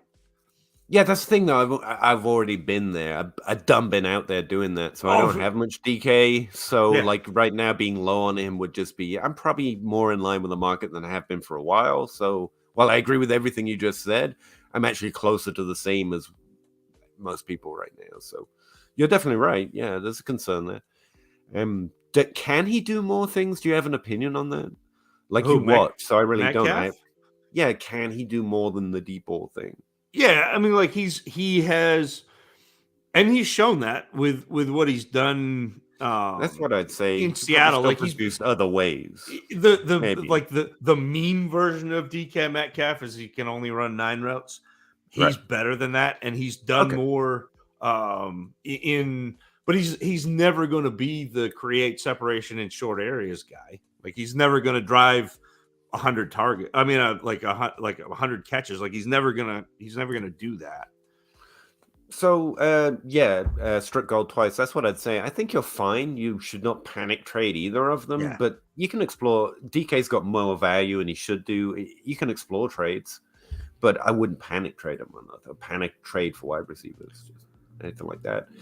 West Coast Chief, in regards to Lamar Jackson on the 3 firsts, I have Herbert, Lance, Chase, Pitts as my core on a rebuild 1 year out. Next season, drafting running backs to compete. Seems solid. Booked forever. The plans to ever swap to electronic source. I would say I get it. Like I say, I love packing light. I like having everything in a backpack instead of like having to carry a big, heavy fucking book bag, which I've done most times. I do dig my audiobooks, but if I'm sitting down to read, I am physical paper. But like, I got a creative writing degree. I got to support everybody who actually made it, as opposed to me. Hell yes. I didn't even get the degree. I just dreamed one day, maybe. So, and no. I grind, guys. You certainly do, my man. Really true. The people are more intrigued to it. But yeah, I think there's an unknown bump there. And Shanahan bump. And but I don't think there's that much known with Lawrence, though. Like, eventually you forget. No, do you think that? I mean, no, I agree. Like, Lawrence did not have a good year this year. He's still on that same team. I would say the fact it's more the situation than I don't think the player did anything to make me think he's any less good. But he's still in the same place, so it's hard to really say you're higher. Like, I have hopes, I have dreams, you know. But Joe, I think that's what he meant. Nico, just to clarify in the car trade, I do already have Wilson, Watson, Jimmy G, and Mariota. Oh, okay. Yeah. I think that's the list of players you said. FF Lefty, to be fair, I streamed Wentz a handful of times in a redraft league, and I won last season. Good job, man. I think Wentz is slightly undervalued. He's in that tier of he can put up numbers. I actually prefer him staying on the Colts. I know there's been rumors of him leaving, but I trust how well managed that team is. I'd rather him be on a team like that. Trey Lance, CeeDee Lamb are the captains of the Team Blue Sky. I much prefer CeeDee Lamb. If I were going to make a bet on who is going to be good, it's going to be CeeDee Lamb rather than CeeDee Lamb for sure. Yeah, for sure. Yeah. But I think that was 2 weeks ago. Was the big Twitter conversation was CeeDee Lamb shouldn't be a top whatever wide receiver, and I'm like, oh, screw them. He's real good. Like he's real good. I don't know what to say. He's real good. 12 teams to play for PPR. A team manager is contemplating my offer of Jimmy G, Elijah Mitchell, Dawson Knox, and the 23-second, and for the 103 and Hawkinson. Am I overpaying? No, that's fine. I would do that. 103 and Hawkinson, whatever. I mean, you're basically it's Elijah fair. Mitchell for the 103. It's fair. I think Jimmy G is a little underrated, but yeah, it's fair. That's why you're having second thoughts about pulling it. I'd let it ride, see what they say. Jackson P. If Lance becomes Tebow, the 49ers win next 5 Super Bowl. Probably. I don't know. No, Tebow's terrible. I just dropped a deuce for the Guinness book. Cool.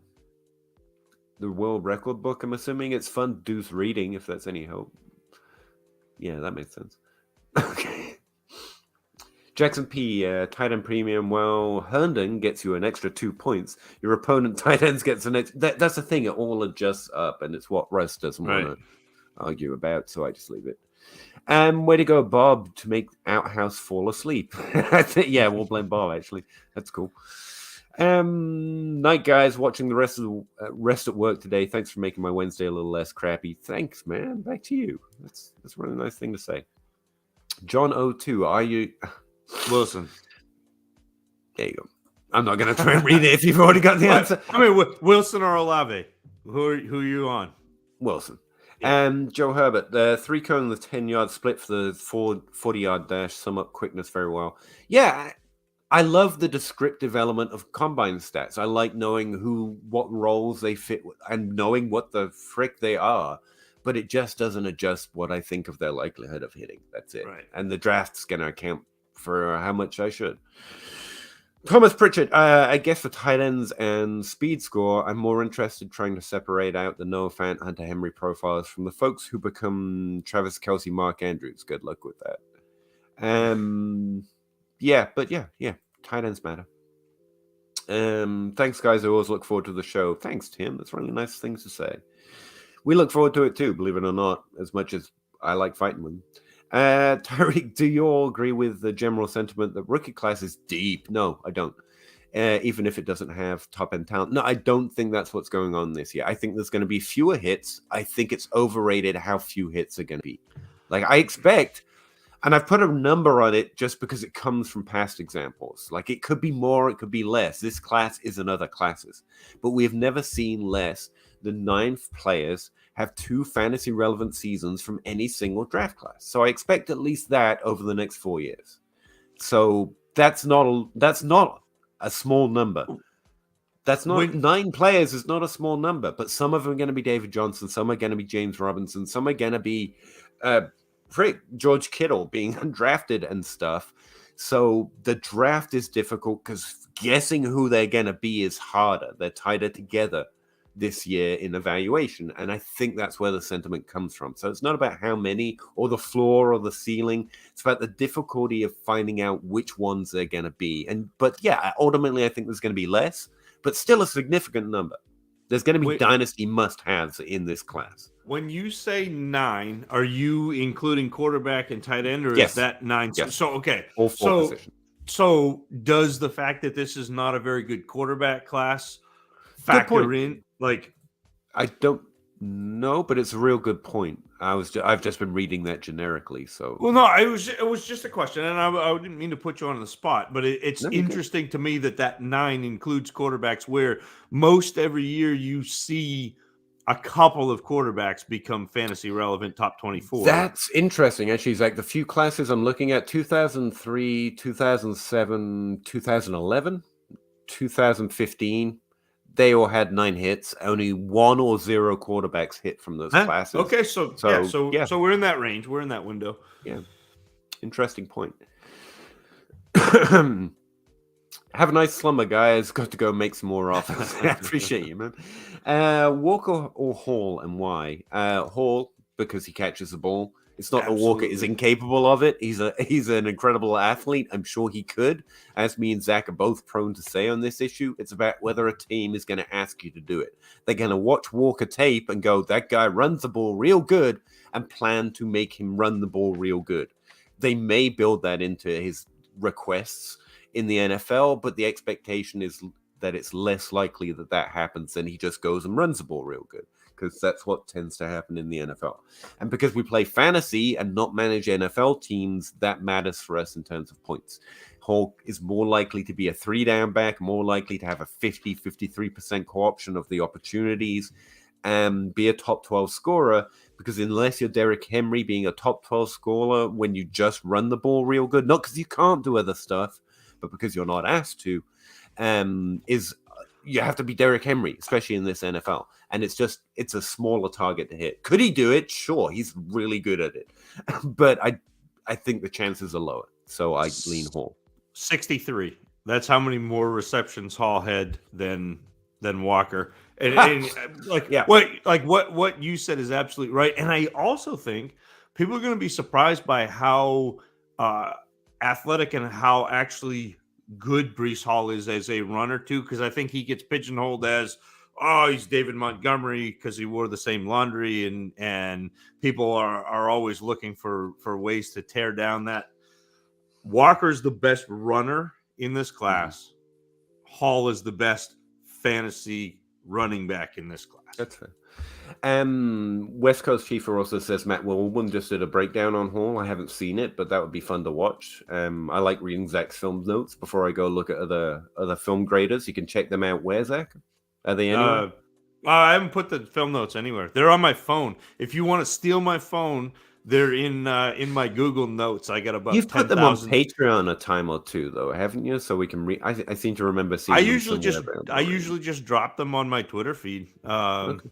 They're great notes. Point. I like reading them. And I'll do that. I'll do that at some point. Probably in the next couple of weeks. I'll do my top 12 list of running backs, my top 12 list of wide receivers, and then I'll drop my film notes as I kind of go along. But yeah, Waldman is fantastic. He's better at that. I mean, he gets paid, man. He's better at this than I am. So we all know Waldman's pretty good. But yeah, I look forward to watching that video too. What was I going to say? The only other thing I'd say about this running back class is I think there's some signal, and I watch players, but I'm not evaluating. You catch things, and I haven't ground tape. But there are some signals in some of the way their production. I think Spiller might be the more natural receiver. Like he has a more natural inclination towards that role. But again, it's not like any of these guys can't do this. I can catch a ball. I believe all of these guys can do everything athletically better than me. So yeah, I just wanted to throw that in. Spiller might be more natural receiver. He might be showing more talent if you watch the tape. I don't know. I just know that Hall has some much easily comparable profile to other top 12 running backs. Spiller's close, but it has some more questions. And Walker, it's a receiving thing. That's it. No problem, man. Jeremy Clark, Matt Waldman had Trey Sermon as running back 1 last year. Well, we all make mistakes. But also that's some of the reasons that I was okay and didn't harp on about Sermon being that late round running back no one should take, because some people who are very good at this saw good things. And I thought that was interesting. And I'm okay still listening to people who get ones wrong, because I have a lot of misses in my past, but fair point. John O2, are any of you concerned that Debo's new role will limit his receptions?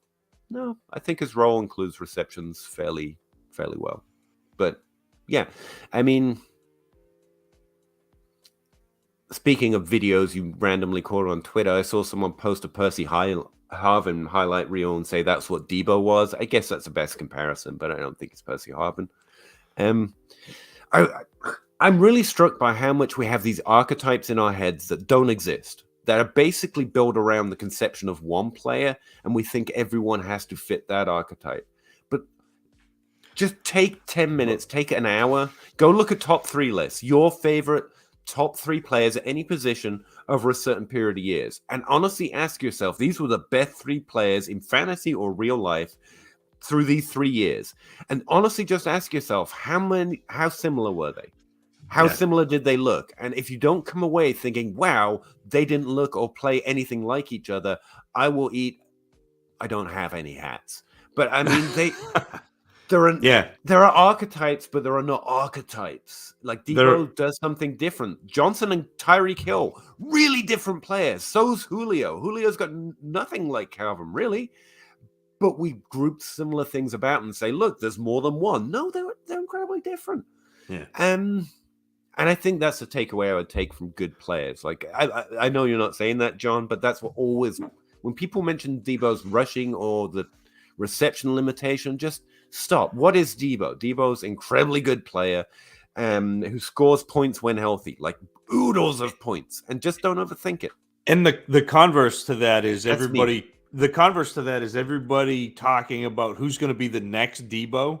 Because he's so different than everybody. There isn't another, like, there's not another Debo. Like, there's not. That's the thing. He's not in the next Harvin, but both had similar elements to the game. I get it. Right. Curtis Samuel, similar elements to the game. But even within that group, they're really different. Size, athleticism. And everybody wants to take the comp out to the nth degree and make this player that player, and it just doesn't happen. And I do it too. There is purpose to having comps and archetypes, but don't get it twisted. Not that you're doing that, John, but this is always what sticks in my head. I worry there are people out there and so they have to be this close to each other for them to do what Debo did. Not really.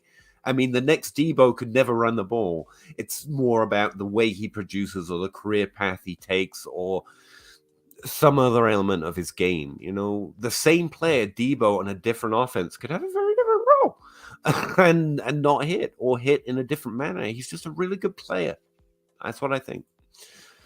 Who would you target at the 106? I have no idea right now. So I'm just going to say Joe hit this perfect with the next comment. The best player available. Like that's what you do. Like we don't know yet. Take the guy you think is best at the time. It's probably going to be after the rookie draft. You're going to have way more information than we do now on February 24th. Exactly. That's Hawkinson because Hawkinson I will take over Freiermuth, and I'll take a first over a second. So I want that as many times as you can click accept. You seem to be paying to go down. I don't. Hawkinson. Yeah. Debo will be Percy Harvin if his neck wasn't broken. I think I know what you mean. And I get the comparisons, and Percy Harvin was amazing as well. But you know what? It's stuff I said before. You don't have to say one as the other, but I get it. And it also makes simplified things. Just don't let that simplified look get into your actual understanding. It's a simple way of expressing a complicated thing.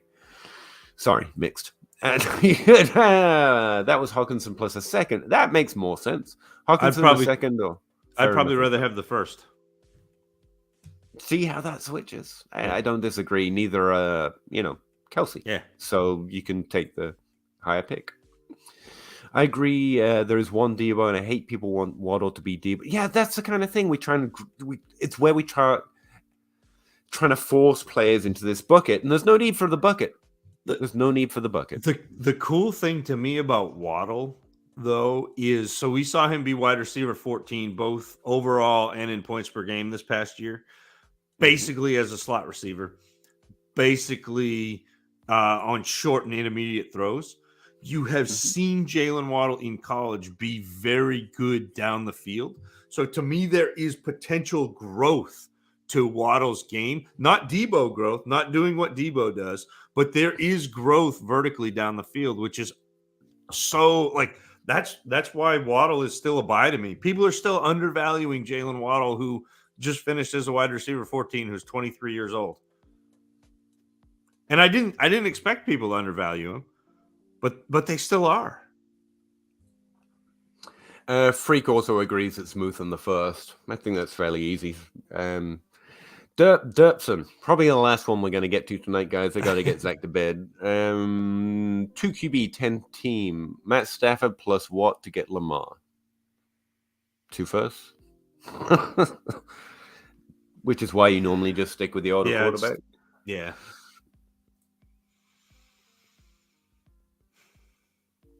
That's a fair point. John's agreeing that there's potentially more to unlock with, and I love the point. And I think Waddle is definitely great. I think his production compares better to Chase than it does any of the other rookies, and I think that's underrated.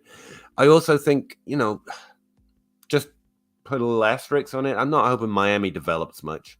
NFL teams aren't developmental. They're not looking to get the most. They want to use Waddle a certain way. It's interesting that Deontay Johnson was the comp to how Waddle was used, because Deontay Johnson in college was a downfield threat. Like, I expected Deontay Johnson to come in, be the outside receiver, leave Juju inside. It didn't happen that way, but that's what I expected to happen. So it's interesting. There's almost, with a new quarterback, depending on who the quarterback is, comes into Pittsburgh, there's potentially more on the bone with Deontay Johnson too, which is wild. I think we underrate how often players change roles, to call it, just put a word on it, when they get to the NFL. Deontay Johnson's done it. I know the Golden one Tate. I always pull up is Golden Tate. He's pure outside, downfield X. Yeah. And has never done that in the NFL, but excelled at both. Good players who can switch. Impressive, but it doesn't mean they're suddenly going to do both. Lockett did the same thing. Yep. Similar to what we were saying about running backs. NFL doesn't draft running backs to turn them into something. They see what they do well, and they think, I can implement them to do that in my offense. And that's what. So, yeah, it's interesting that there are other assets of their game, but my answer with most NFL takes is just believe what the NFL's telling you. They tell you so little, honestly, and they can't lie really about usage and draft capital. Those are 2 times they can't tell you a story. This is actually how much they value players. This is actually how they want to use players. Like with DeAndre Swift, hoping his role will change. I get it. Or his overall share of the offense, but the team's probably telling you what they want him to be on their offense. Good players or bad players around him or not. Not that that's his ceiling. That's why I'm constantly saying I'm not telling you how good they are, or talent evaluating, or saying this is a problem with what they're incapable of. I don't know that stuff. I didn't even play college football. Go ask Ray GQ. I don't know shit because I don't play football. I do know teams typically tell you how they want to use players fairly quickly, and we are slow to accept it because we keep seeing ceilings and flaws around what they're doing. And most of the time, it doesn't work out.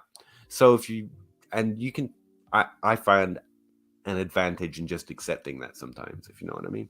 But yeah, appreciate you all talking to us. I really do. Every Wednesday, 9:30. Russ sticks with us as long as he can. Zach, because he loves me, just sticks in until the end, even though he's very tired, guys. He's got a full professional career, a great family he's taken great care of, and we really appreciate him for sticking through. Anything else you want to talk about or mention before we get out of here, Zach? Are we forgetting anything? No, I think I always feel like there's something. We just hit everything. Look over there.